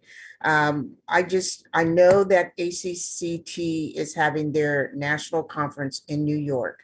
I did the numbers based upon the registration, not the early attending all of the special sessions that they have, but going to the 3-day conference is roughly around $3,170. What is that for the registration? What's that, hotel? That's the registration, that's the airline fee, and that is the hotel. Okay. CCLC, if you factor in looking at what we spent, each of us spent when we went to CCLC before it was Zoom, was probably somewhere, I just rounded up, about 2,000. So that's 4,000. And then for the ETW and the spring conference, that's usually somewhere around 700. It's not a lot of money. That amount comes to $7,870. And we're not all going to be going to New York. We're not all going to be going to the league conference. We didn't all go last year. And even if we did, it would still be within, I think, the $7,800. That is factoring in the current cost that I've already gone through and looked at. So I think that that is a good number to start with. And we still have the option, if something comes up and the board feels that it's important and we have the funds available and we do it in an open session and we vote it through, then it's a done deal. We do that for the campuses. They make budget transfers all the time. So it's nothing out of the ordinary. It's just a matter and of the other piece, if I may just get in the conversation now, is that you know how much you have. You know what you think you want to go to because you have this information in your head and you have to make choices. Right. That's what the employees do. Yep. Exactly. And why should you be different? Trustee Ewan. Exactly. So I agree with kind of what everybody's been saying here. And I think the challenge is that we just have a limited budget. So we got to make priority choices. I don't want to box trustees in too much about what choices they make, what they prioritize within that budget. I would object to the idea that there is one pool of money from which people pull. I think those choices need to be made by individual trustees. And then if they run out of their money, there are a couple of choices. One, we could decide as a district, as a board, collectively, or the chancellor has discretionary money, that I'm just saying you do have discretionary funds. If it were decided that this function was so vital to the interests of the district that we needed to pay for it, then it would be balanced against all the other priorities that we have as a district. I think once we start going above this dollar amount that we're putting in, one, it just looks bad. It's bad for morale for the rest of the district. Everybody has to live within a budget. And the other choice is, if you think it's so important, you could pay for it out of your campaign funds, or you could pay for it out of your pocket. And, you know, it's like, well, that's what other people do. So, but I think that those people who want a different dollar amount need to speak up and say, because I put out a dollar amount. Let me facilitate the conversation. I think you're at the end of yours right there. Okay. I'm done. Yeah. All right. Trustee Handy. I think we're going around in circles and saying the same thing. First, no, that's okay. That's okay. No one's exceeded their budget. I think we all work within our budget. I thought the budget was 5,000. And so for the past few years, I've traded off conferences. I gave up Encore when I was elected to the nominating committee for ACCT. Just like you do at home, you have a budget, you work within it. I don't think that's a big deal. Now, when it comes to, because if you look at it, I don't know what everybody else is doing because we're not in business, but I know that in terms of the professional conferences, there's only been about 3 people that have attended. So I know that we're not exceeding the entire budget, and it just rolls back to the district. That's not used. So this is like, we're going to establish a policy because it was not clear before, but I want to be clear. No one's violated that. No one has done. No one has done. And okay, you're not saying. So that's not part of this discussion. Yeah. We're just, yeah. Right. So I want to move us unless you have something different. But I just want, it's when someone says, well, looking at the district, I want people to remember we are not paid employees. And when I ended up going with taking students for a lot of these trips, everybody that's there, the deans or everyone, they're all getting paid. I'm not. I'm taking my time, my personal development, and I'm also raising money and taking students and giving them that experience. We are not salaried. So people, yes, it's not this, it's apples and oranges when you talk about, yes, faculty and all of them travel as well. They also have a paycheck. So yes, I don't think, and I think all that's recognized in the policy. That's why you understand that when you take the job. And we're just trying this is what is given to us. We're just trying to make it more transparent in this process. Absolutely, I agree with that. But but I also want to be real clear. We want to make a policy, but no one has abused this. That's not the issue. We're not even talking about that. Yeah, I know, but that's the insinuation that's out there, and I'm really kind of tired of it. I just really want to finish with this piece. Right. So we're going to try to get there. Trustee Reese, is your hand up again? Sorry, the only thing that I want to add is, and we kind of mentioned it earlier, is I want to get the chancellor out of the decision-making process because it puts any chancellor in a very weird situation. So if, as Trustee Gonzalez-Ewan had said, if there is monies that are needed beyond the 7,500 or something within the whole allotment, it needs to be the whole board. It needs to come to the board. It needs to be a public decision, not a private, not in closed session, but it needs to be something that is out and open. I just want to take the chancellor or any chancellor out of that equation because it makes it too difficult, given the fact that she or any chancellor is an employee of the board. Okay, that's a good point. Thank you. So I think we have your notes. Is there anyone who disagrees with the $7,500 as an annual limit per trustee? Okay, so we will try to come back to you with the draft that contains all these things I've gone over. I didn't hear any objections, and we'll have something for you to look at as an amendment to the administrative procedure on board travel at the next meeting. Is that correct, Dr. Jackson? I have a quick clarifying question, Dr. Benjamin, if I may. Are we still going to have to get out-of-state travel approved? All the travel has to be approved if you're using these funds. You've got it, and we're going to show you the form too at the next meeting because there's a new form. Okay, thank you. You're welcome. Okay, thank you. I think I'm done, Dr. Jackson and Trustee Reese. Thank you, Dr. Benjamin. As always, thank you.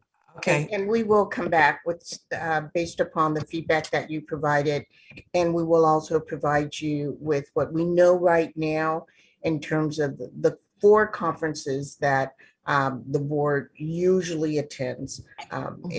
I'm not going outside of those, and we have those identified in the AP. So please review that documentation because it addresses some of the questions that came up during this meeting. Okay, thank you very much. Thank you, Dr. Thank Baker. you. See you guys later. Thank you. Okay. Bye-bye.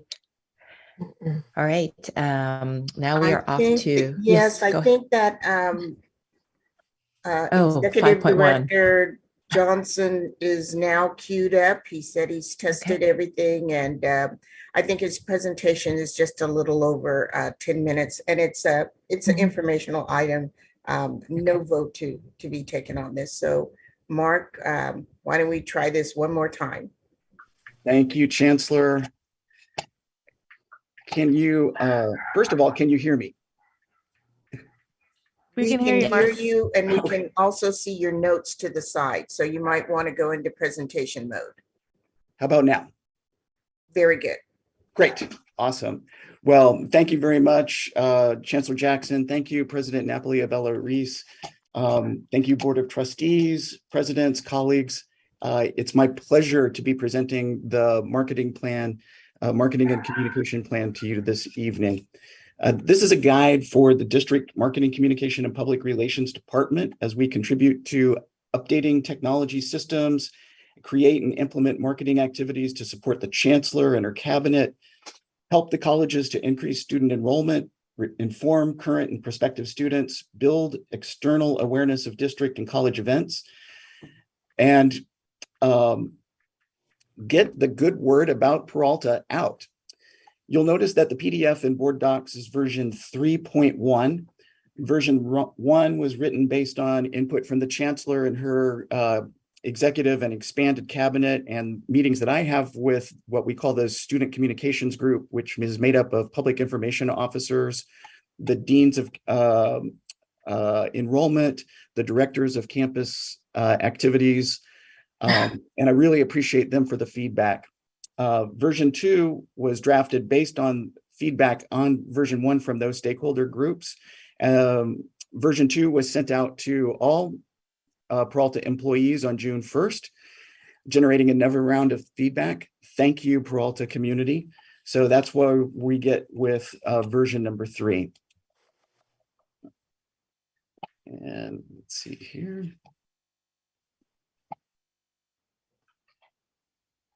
Oh, and I've advanced too many slides. Here we go. Okay, but before we dive into the plan, I wanted to take a moment and reflect on the progress that's been made since the last time I presented to Marcom Plan to the board, which was in January of 2021. Dr. J has given me 10 minutes. I thought I had 15, so I am going to really blitz past this, this particular page. I want to call out in particular the launch of the mobile optimized ADA compliant new website in February of 2022. One of the goals of launching the new website was to get more students aware of Peralta, and based on the usage data that we've got since February, that's working. The student focused pages are getting considerably more usage on the new website than on the old website, which is really, really great news. We've made progress in all of the areas that we had proposed as part of the last marketing plan. And I think it's important for us to celebrate our wins here. But in the interests of time, I'm going to keep things moving along here. So the plan is that's presented to you is consistent with the latest strategic plan in the district, but also the board goals that you all discussed at your July 13th retreat. And I want to thank you all for giving really, really clear guidance for our priorities as we move forward. The first priority, of course, is enrollment. And as far as tactics for enrollment goes, we're continuing to do college branded advertising to support enrollment. Our theme for the fall 2022 semester is Back to Your Future. We first created that and tested that in spring of 2022, and it worked really, really well. So we've updated the collateral and have been pushing that out since May. I was going to show a video, but again, in the interests of time and given some of the AV difficulties we've had, I'm going to skip showing the video, but it's an excellent video produced by Angel Hunter in-house. She used footage from each individual campus. So while the videos are essentially the same with the same Back to Your Future message, they have the personality of each of the campuses, as well as student faces from each of the campuses included. In addition to the videos, we have banners in various shapes and sizes that we're pushing out, not just through websites, but also through social media. We had research from media prefs who told us that YouTube is by far the most common social media platform, followed closely by Instagram and TikTok and Facebook. So those are our areas of priority for social media advertising. In addition to advertising, we're doing emails, contacting the people that apply at CCC Apply, but do not yet enroll. And we're using HubSpot automation for that particular task, leveraging the technology that we have. We're using Google Search, and very soon a postcard will be showing up to the 288,000 households in our service area, advocating that students enroll in the Peralta colleges. And I'm going to skip that video. Additional tactics are college partnerships and faculty support. Thanks to College of Alameda for partnering in the fall.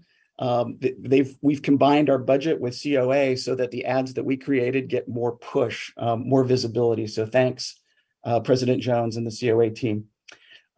We help faculty promote their classes through social media. We've partnered with Laney College to produce their Fall is Free video. Thank you, President Besikoff, for the information on viewership on that. That's really awesome.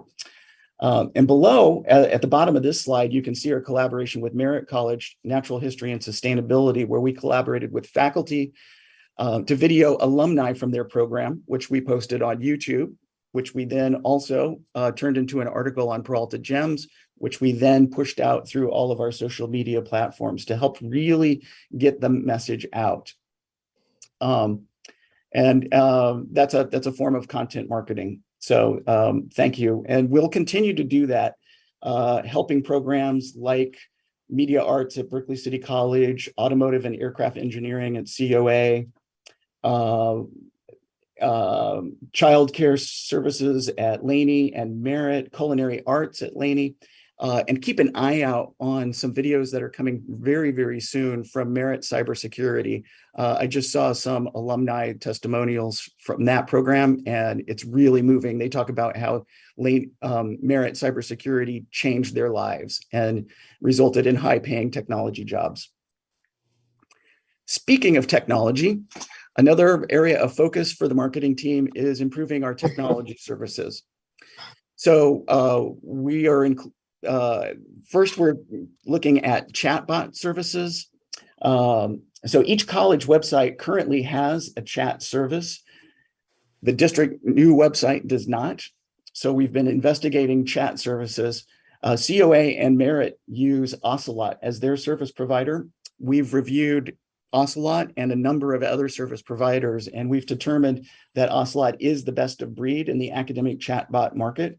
My gratitude to President Besikoff and President Garcia, who have tentatively agreed to partner with us on rolling out Ocelot to the Laney website, the BCC website, and the district website. So stay tuned for some exciting progress there. We also need to update our SMS service. We consolidated all of our SMS texting with SMS Zap, but we just learned a few months ago that SMS Zap was being bought by a company called Sakari. And Sakari bought SMS Zap for the customer list, not the technology. They discontinued the technology at the end of June. So since July, we've been using the company called Sakari that bought them. They're top of the line technology, but they are super expensive, even with the discount that they gave us as being SMS Zap customers. So we're on the lookout for a new SMS vendor. And by the way, Ocelot, their chatbot service is closely related to SMS. So we feel like there may be an opportunity here to leverage Ocelot for their SMS service as well and solve two technology problems with one vendor. You know that we are looking to add translated content to the website. We're looking forward to our PeopleSoft upgrade in the fall to help eliminate the friction points for students. And a lower priority is to eventually migrate the Safe Peralta site, which is currently on Squarespace, over to our HubSpot content management system. Our third focus area is on branding. We've made really great progress branding our visual collateral and our media coverage, shifting from the overall kind of troubled Peralta narrative to the district that puts students first in terms of debt relief, in terms of financial aid, and all the other forms of service that we're providing our students. And we'll continue that going forward.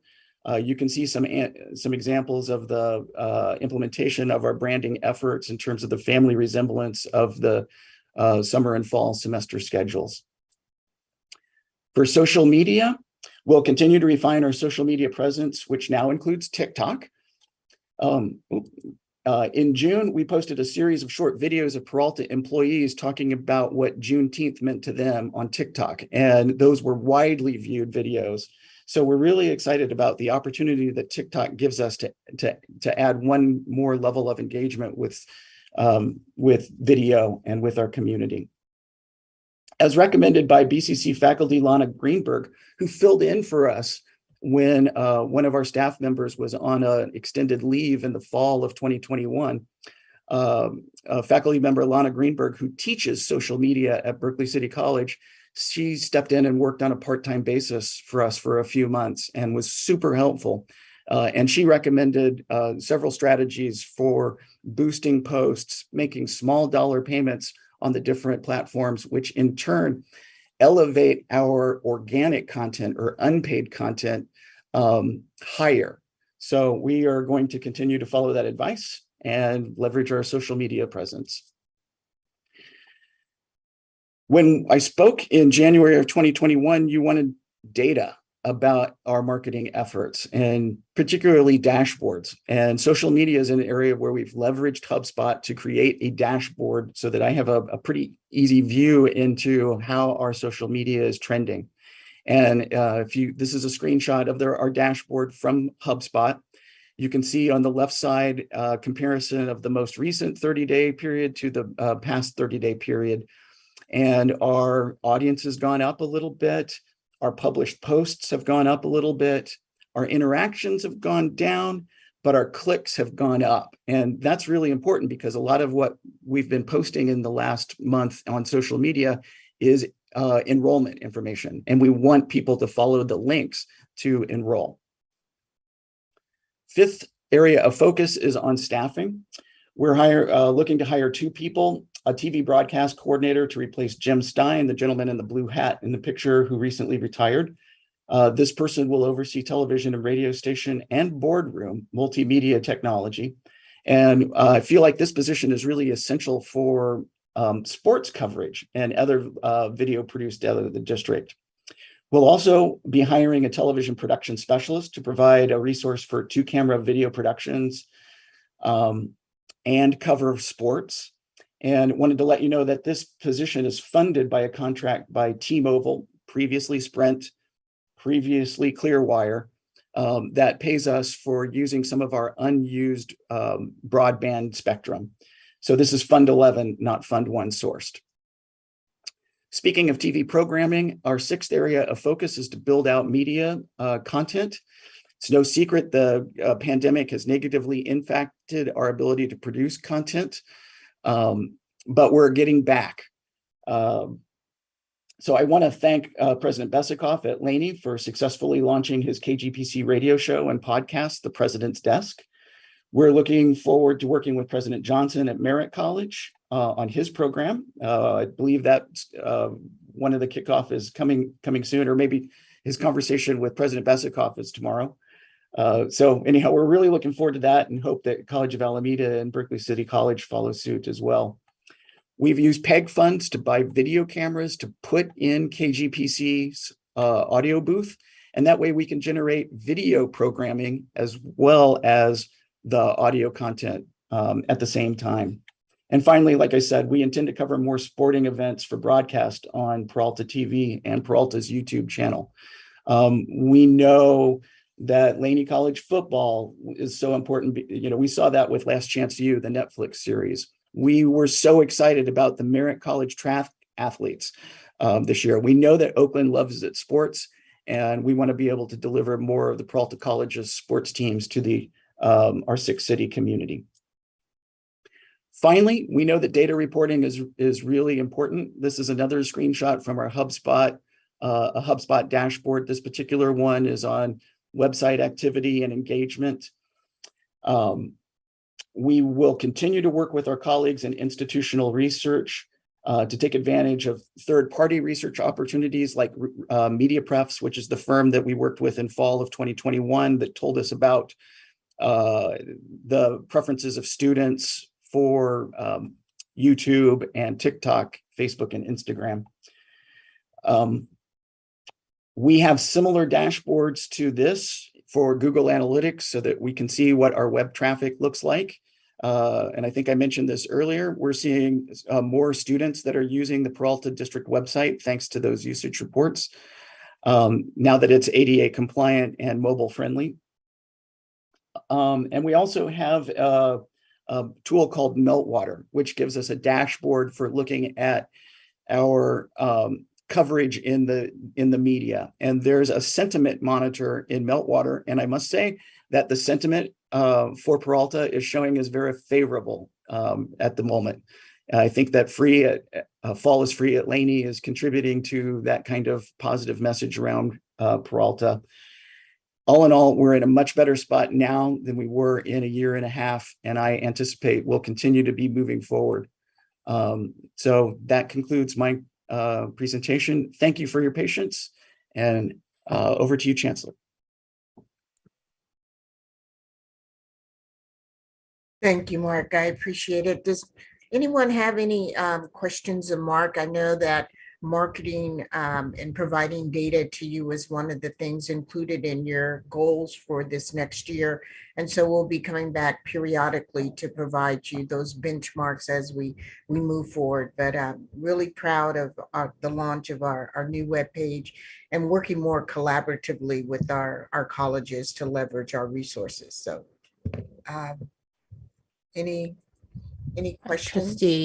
Trustee Gonzalez-Yuen, you have a question?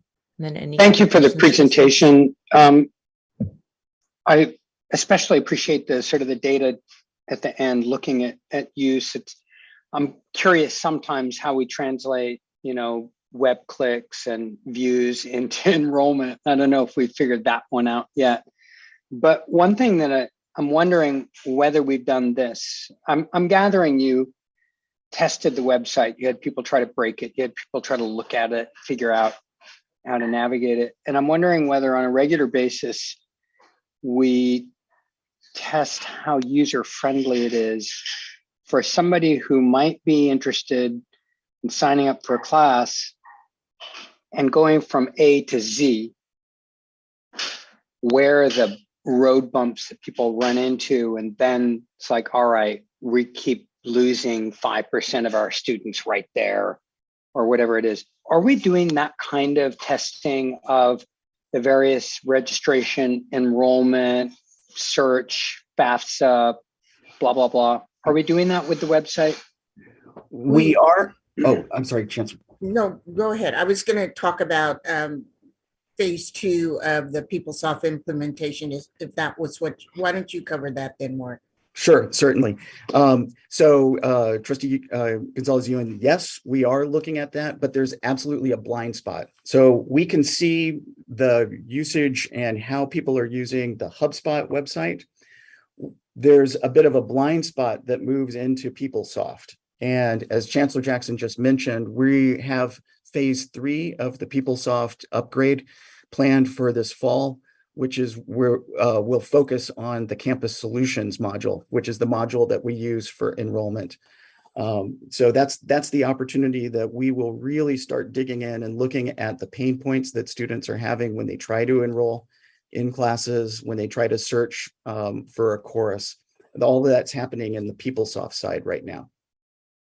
I would imagine that that would be a great opportunity for focus groups across different age and demographic, you know, and that 3 or 4 focus groups probably give us a lot of information on where people are getting stuck. But you're the expert. I'm sure you'll figure that out. Thanks. Oh, absolutely. And I'll be working with Chief Technology Officer Antoine Mahaley on that. Yeah, and also just an aside, when we awarded the contract for the strategic plan and the educational master plans, one of their goals is to conduct qualitative research. So not just, fill in the box and, but actually sit down with students, sit down with faculty, sit down with staff. And I know that Berkeley City College just had conducted some workshops on how to conduct qualitative research. And so we wanted to make sure that the training that they were getting, which was coming out of a grant specifically, and what we're looking at doing with West End are symbiotic, and they're not going to be following a different procedure than what we're going to be doing because there's lots of different models on how to conduct qualitative research and what methodology are you going to use and how you collect the data and themes. And so we're absolutely looking at doing not just the quantitative, Likert studies that we've been doing, but also to do that qualitative to see if there is some themes that come up. And we also did data mapping of the student's journey. I wasn't really happy with the report that was provided. So we're probably going to have to go back and relook at that. But yes, we are absolutely in this next phase of PeopleSoft looking and focusing on the student journey because there are roadblocks. It is difficult. And we recognize that, but it's not on the website. It's on the PeopleSoft side. I'll just add one more piece, which is that the HubSpot system that we're using is a customer relationship management system, and there offers far more functionality than we're leveraging right now. And thanks to the college presidents, particularly President Bexikoff is interested in leveraging more of the CRM functionality of HubSpot.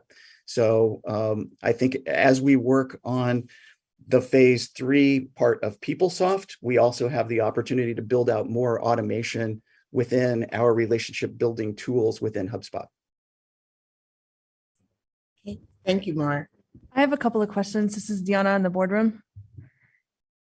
Thank you for that, Mark. One of the slides that you had mentioned journalist relationship building. Can you speak more to that? You bet. So you know that Peralta has not always been represented favorably in the media. And what I've been trying to do is build relationships with different journalists so that as a result of the good work that we're doing, that's reflected in the articles that get published. So I'll give you a recent example. The San Francisco Chronicle published an article on Fall is Free at Laney. And they were responding to an press release that was put out by Eleni Gastus and Lorena Baldazzo from the Laney team. And the first version of the San Francisco Chronicle article included a lot of the troubled Peralta past. It mentioned that the colleges were on probation.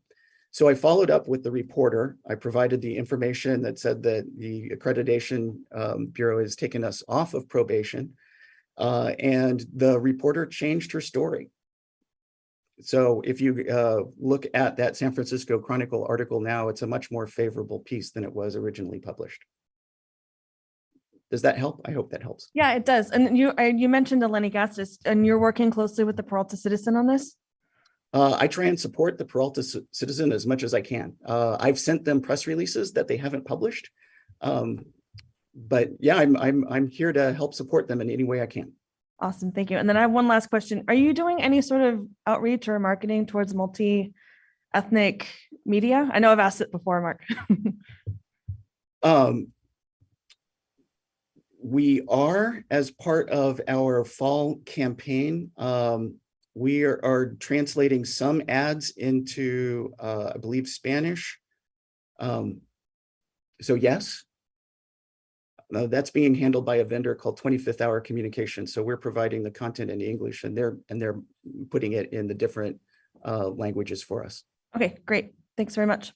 Mm-hmm. Maybe just one last question. You were talking about the content being translated into several different languages for the website. And I think I've asked this question before too as well. Are the college websites as well as our district website content all going to be translated into those different languages? Obviously, that seems like something we should be doing. And I remember you were saying there was difficulty in that before, but I'm hoping that there's been progress there because it's such an important part of our outreach, our students, our demographics, and the demographics that we want to entice into the colleges, right? Yes. Yeah. So the reason we haven't done translations is there are two options. You can pay money for quality translation services, or you can use less high quality automation, a Google Translate type of service. And we've been focused on doing more qualitative content. And so that's why we haven't got anything up on the new website yet. But it's part of it's our intent to make that happen. It's hard for me to say more, right, because there are costs involved in that. And I'm not sure that my budget as it stands right now can accommodate more than translations of a couple of web pages. So I don't think we can do a comprehensive, robust translation of all the websites without further investment. Yeah, maybe at some point, Chancellor, we can all have a conversation about that with the board, because I think that seems to be something that needs to be a priority in terms of who do we want to attract, who do we want to be readable and accessible to, right? So yeah, let's have that conversation as a board, because I think that you would have the board support on that for sure. It's pretty urgent, I guess. Okay, any other questions, trustees? Okay. Let's move on.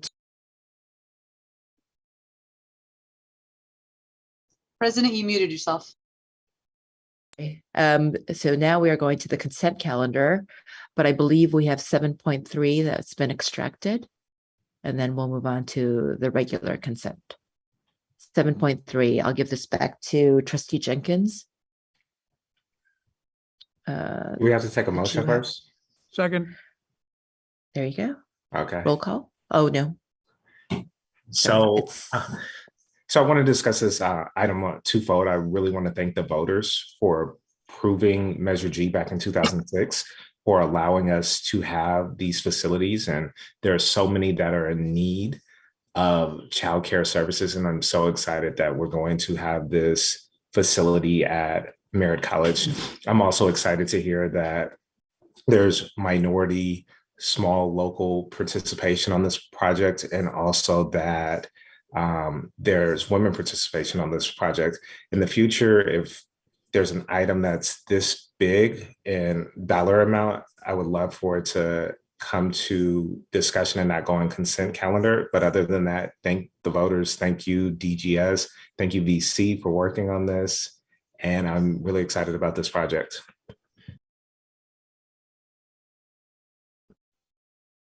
Okay, roll call. Student trustee Latino, Yes. trustee Withrow, Yes. trustee Jenkins, Yes. trustee Handy, Yes. trustee Delphine Polk, Yes. trustee Gonzalez Yuan, Yes. trustee Napoli Bellarice. Yes, Motion passes. great. Okay, let's move on to the consent calendar. Can I have a motion, please? So moved. Thank you, trustee Jenkins. Second. Second. Thank you, trustee Handy. Discussion. Okay, roll call. Student trustee Hogan, student trustee Latino, Yes. trustee Withrow, Yes. trustee Jenkins, Yes. trustee Handy, Yes. trustee Gonzalez Yuan, Yes. trustee Delphine Polk, Yes. trustee Napoli Bellarice. Yes, Motion passes. great. That brings us to the action items. 11.1, consider readoption of resolution number 21/22-51 for District Brown Act covered legislative bodies to continue conducting meetings via teleconference. Interim Chancellor Jackson. Yes, this item comes up periodically, but since the board is going to be in recess during the month of August, there may be participatory governance bodies that fall under the Brown Act. And if so, I believe they would have to adopt this. So we are recommending that the board adopt it at least for the next month, and then it'll come up again in September for further discussion. Move And, approval. Second. Okay. Roll call. Is there any discussion on this, President? Discussion. Sorry, Chancellor, didn't mean to cut you off. Sure. I was just taking a breath. That's why I giggled. Sorry, Chancellor. No problem. All right. Let us do roll call now. Student trustee Latino, Yes. trustee Withrow, Yes. trustee Jenkins, Yes. trustee Handy, Yes. trustee Delphine Polk, Yes. trustee Gonzalez Yuan, Yes. trustee Napoli Bellarice. Yes, Motion passes. thank you. The delegation of authority during board recess. Interim Chancellor Jackson. Yes, as in the past, we've delegated authority to the chancellor because the board is in recess during not only the holiday break, which we did in December, but also during the month of August. So I'm recommending board approval. And then when we come back in September, any items that I have moved forward with will be put an asterisk so that we know that clearly identified that those are ratifications, whereas the others will not have an asterisk indicating that they are there for approval. So recommend that the board endorse this during the period of darkness in the month of August. Thank you. May I have a motion? So moved. Thank you, Second. trustee Withrows. Thank you, trustee Jenkins. Discussion? Seeing none, roll call, please. Student trustee Latino, Yes. trustee Withrow, Yes. trustee Jenkins, Yes. trustee Handy, Yes. trustee Delphine Polk, Yes. trustee Gonzalez Yuan, Yes. trustee Napoli Bellarice. Yes. Motion passes. Okay. 11.3, consideration and determination of a method for filing the vacancy, Area 7 on the governing board. Interim Chancellor Jackson. Yes, as you may recall, we received a resignation from trustee Bonilla, and it was effective August the 1st. I reported that out at the last board meeting. And we asked for some information in background on what the options the board could have in terms of determining if they wanted to move forward with an appointment.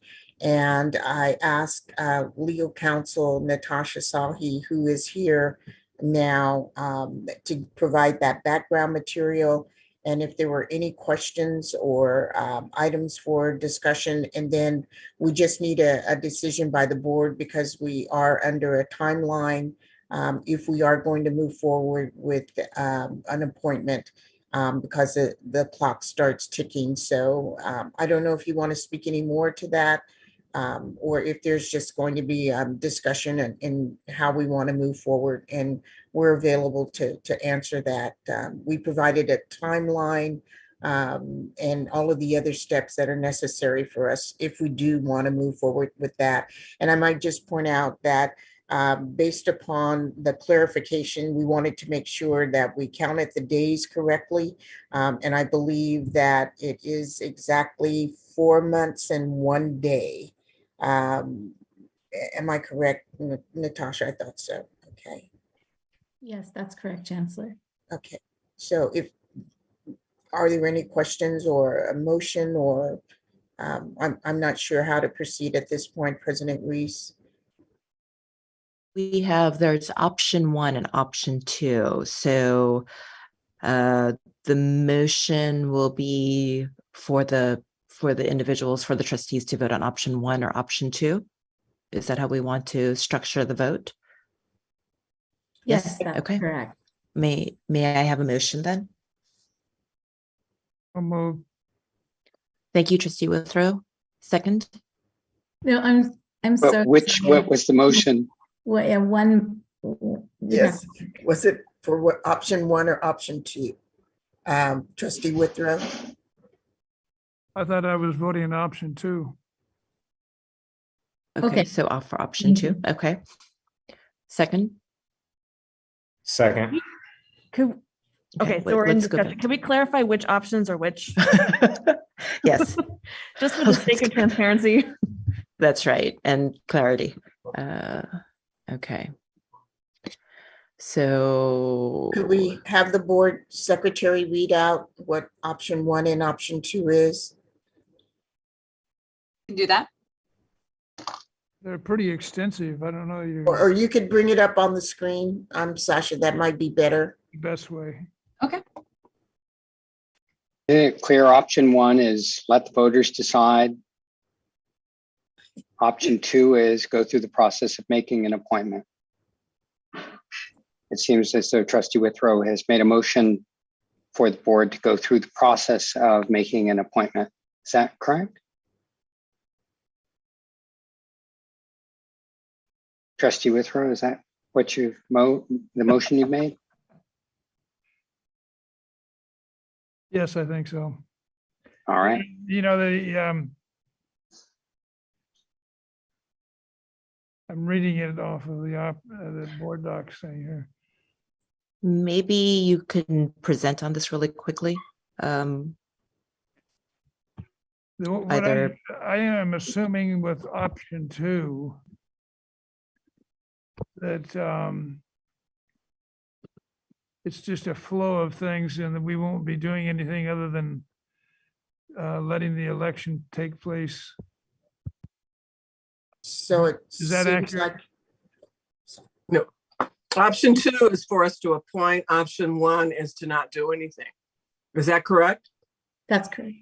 Mm-hmm. That's correct. And I thought I just heard Trustee Withrow said, let the voters decide. So I'm not sure which he may have. I don't know. I'm just asking for clarity. So whoever was the second is endorsing whichever motion, and they clearly are.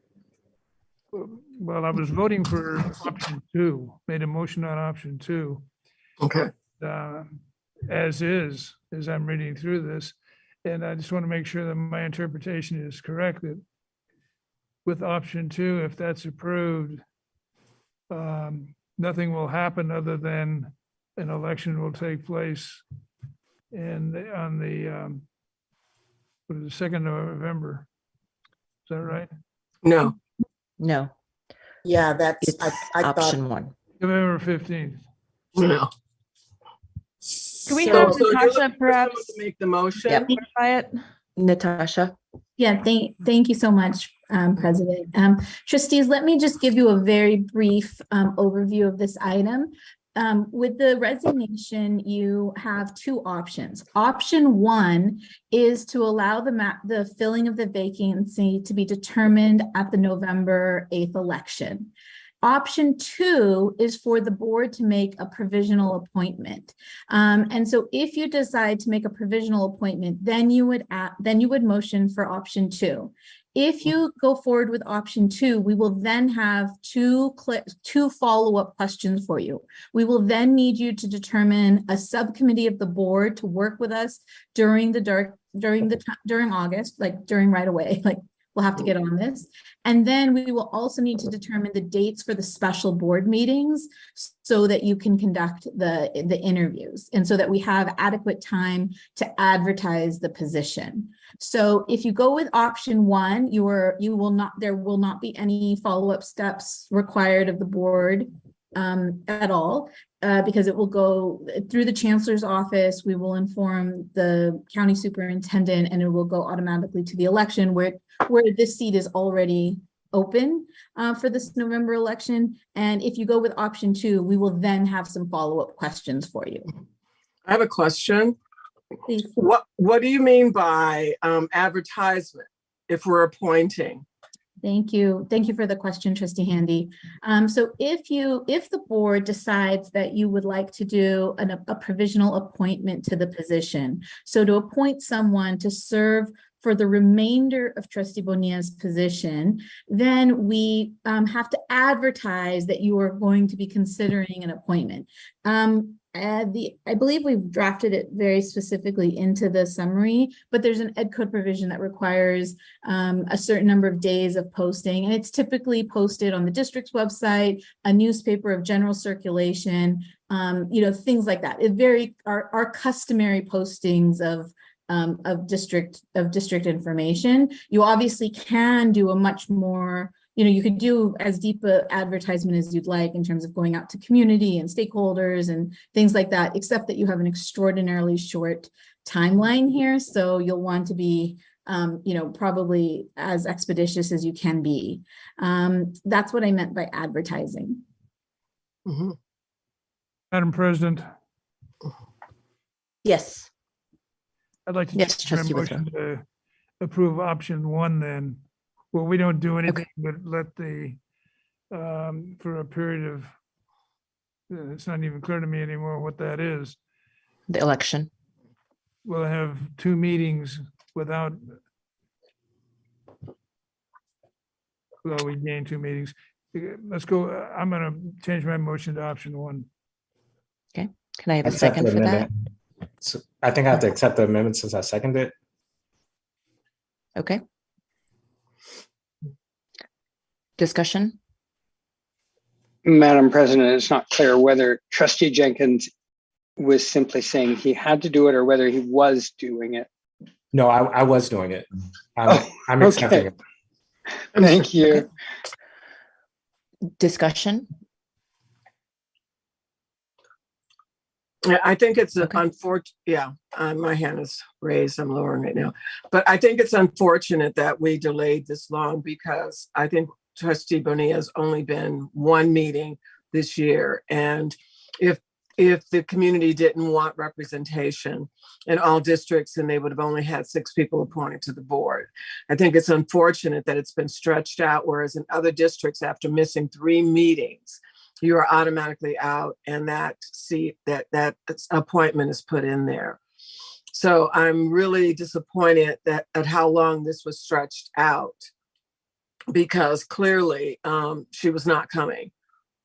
And that's really unfortunate because I don't think that really is representative of what we're supposed to be doing. Now, it's a short period of time. Regardless, people are going to be filing next month to run for that seat. But I just don't think that we really needed to let that seat sit open for an additional 4 months. That's my opinion. Just a point of clarification, Trustee Handy. As I indicated at the last meeting, I went through this process when I was at another district as a chancellor, and we waited, even though we did have that policy because it was of a health concern. There was extenuating circumstances where we did not open up the seat because of 3 absences. And we did that on 2 different occasions for 2 different districts while I was there. One individual did come back after being gone for a substantial amount of time, more than 3 meetings. The other individual, we did move forward with an appointment. So I just want for clarity's sake to indicate not all districts, because it's, especially when there's a health issue, don't just say after 3 meetings, you know, you're gone, because they are duly elected officials. And I think this board was providing that measure of concern. So I just wanted to put that on the record for clarity's sake, having participated in it myself, not secondhand. Thank you, Chancellor, for that. Thank you. All right, I see no other individuals that are commenting. Roll call, please. Student Trustee Latino? Yes. Trustee Withrow? Yes. Trustee Jenkins? Yes. Trustee Handy? No. Trustee Delphine Polk? Yes. Trustee Gonzalez Ewan? Yes. Trustee Napoli Bellarice? Yes. Motion passes. Thank you. And we are now at reports, Board of Trustee reports. Trustee Withrow? I'll pass. Thank you. Okay. Trustee, who's my next tile here? Trustee Handy? No. Trustee Gonzalez Ewan? I myself am finally on summer vacation and I'm looking forward to August, but I really want to thank the faculty and staff, and especially the classified workers who don't really get a break. And obviously the doors have to be locked and unlocked, lights, etc. Administrators, classified, and faculty who are prepping and teaching over the summer, thank you so much. And I'm looking forward to August off. Thank you. Trustee Jenkins? Thank you, Madam President. I just want to highlight that Trustee Handy received an award on behalf of Peralta at the CAPC Institute for Peralta's groundbreaking leadership in advancing education. And I think it was a real honor for our district, and I was happy to be there to accept with Trustee Handy. I'm not sure if she's going to keep the award or bring it down to the district. I'm not sure. But we really had an informative time at CAPC, learning about implicit and explicit biases, learning about how we can serve our Black students better at this district, and really focusing in on dual enrollment and the role that dual enrollment can play in boosting our enrollment. So I look forward to sharing those learnings with the Chancellor when I meet with her in a few weeks. And thank you, Madam President.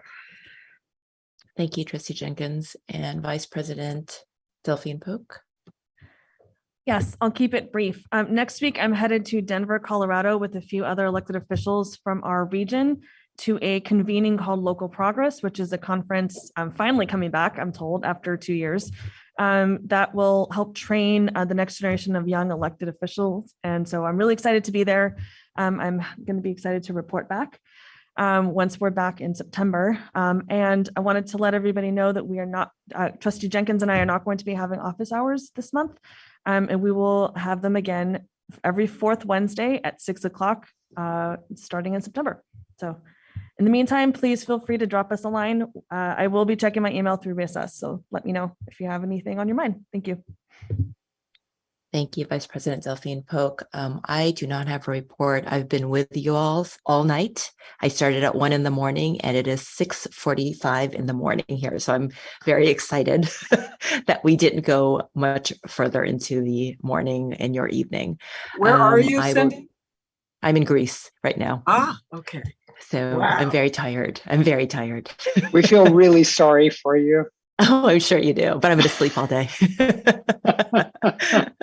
I'm going to hand it over to you, Vice President Delphine Polk, for announcements. They have great coffee for you there, Cindy. Oh, they do. I have about Yes, 7 in that'll front keep of me you right up now. for 2 days. That's right. I'll try to keep it brief, President Napoli. I love you. Yes. So our first announcement, enrollment is open for fall 2022 classes. There is something for everyone at the Peralta Colleges. Visit peralta.edu for more information. Fall is free at Laney College. Information sessions are available in early August. So visit laney.edu for details. The community is invited to join Oakland Promise and Merritt College for Merritt Resource Day on August 2nd. Learn more about support programs, counseling, and scholarships. The program is in the Huey P. Newton Student Lounge from 1 to 3 p.m. and includes lunch. Merritt Makeover Day is happening Saturday, August 6th. Free pizza will be available to everyone who helps make Merritt shine for students. The cleanup event is from 10 a.m. to 1 p.m. District-wide Flex Day is coming up on Thursday, August 18th, with College Flex Days on Friday, August 19th. Classes for the fall semester begin on Monday, August 22nd. The district and all 4 colleges will be closed in observance of Labor Day on Monday, September 5th. And last, the board is off during August. The next meeting of the Board of Trustees will be on Tuesday, September 13th. That's all I have. Wonderful. All right. With that, everybody, we will adjourn. Have a wonderful August, and we will see you in September. Thank you all. Oh, Trustee Latino, I am so sorry. No. Let us not adjourn. Trustee Latino. Don't forget about me. My apologies. I've told you I am half asleep. It's okay. My apologies. Student Trustee Latino, please So take the I just floor. have a few things to report. So during our last meeting, I mentioned our monthly food pantry at Berkeley City College, and I'm happy to report that it went very well. We had a great turnout and many students were able to pick up fresh fruits and vegetables such as apples, plums, potatoes, celery, and much more. And this week, we will also be having the food pantry again at the BCC campus on the first floor, starting at 12 p.m. on Thursday, July 28th. And additionally, we will also be having quick stop counseling available at our campus on Wednesday and Thursday from 8:30 a.m. to 4 p.m. And that will also be located on the first floor. So for students who are new or are returning to school, they can get one-on-one help with a counselor for adding classes, dropping classes, updating their GETC and their student education plan, and much more. And at this time, I know it's very difficult to get an appointment with a counselor since many appointments fill up quickly. So our Quick Stop Counseling is a great resource for students looking to begin their journey at BCC, but don't know where to start. And lastly, I will be attending a student trustee workshop in San Francisco on August 11th, I believe. So I'm excited to report back on what I learned and my experience. And that's the end of my report. Fantastic. Thank you so much, Student Trustee Latino, and have a great time at that conference, or the workshop rather. We look forward to your report. Thank you. Okay, everyone. Now have a great August, and we will see you in September. Bye, everyone. Thank you all. Bye-bye. Enjoy the sunrise, President Napoli of Belarus. I will not. I'm going to sleep right now. Thank you, everyone. Bye-bye. Good night, everyone. Good night, everyone. Bye.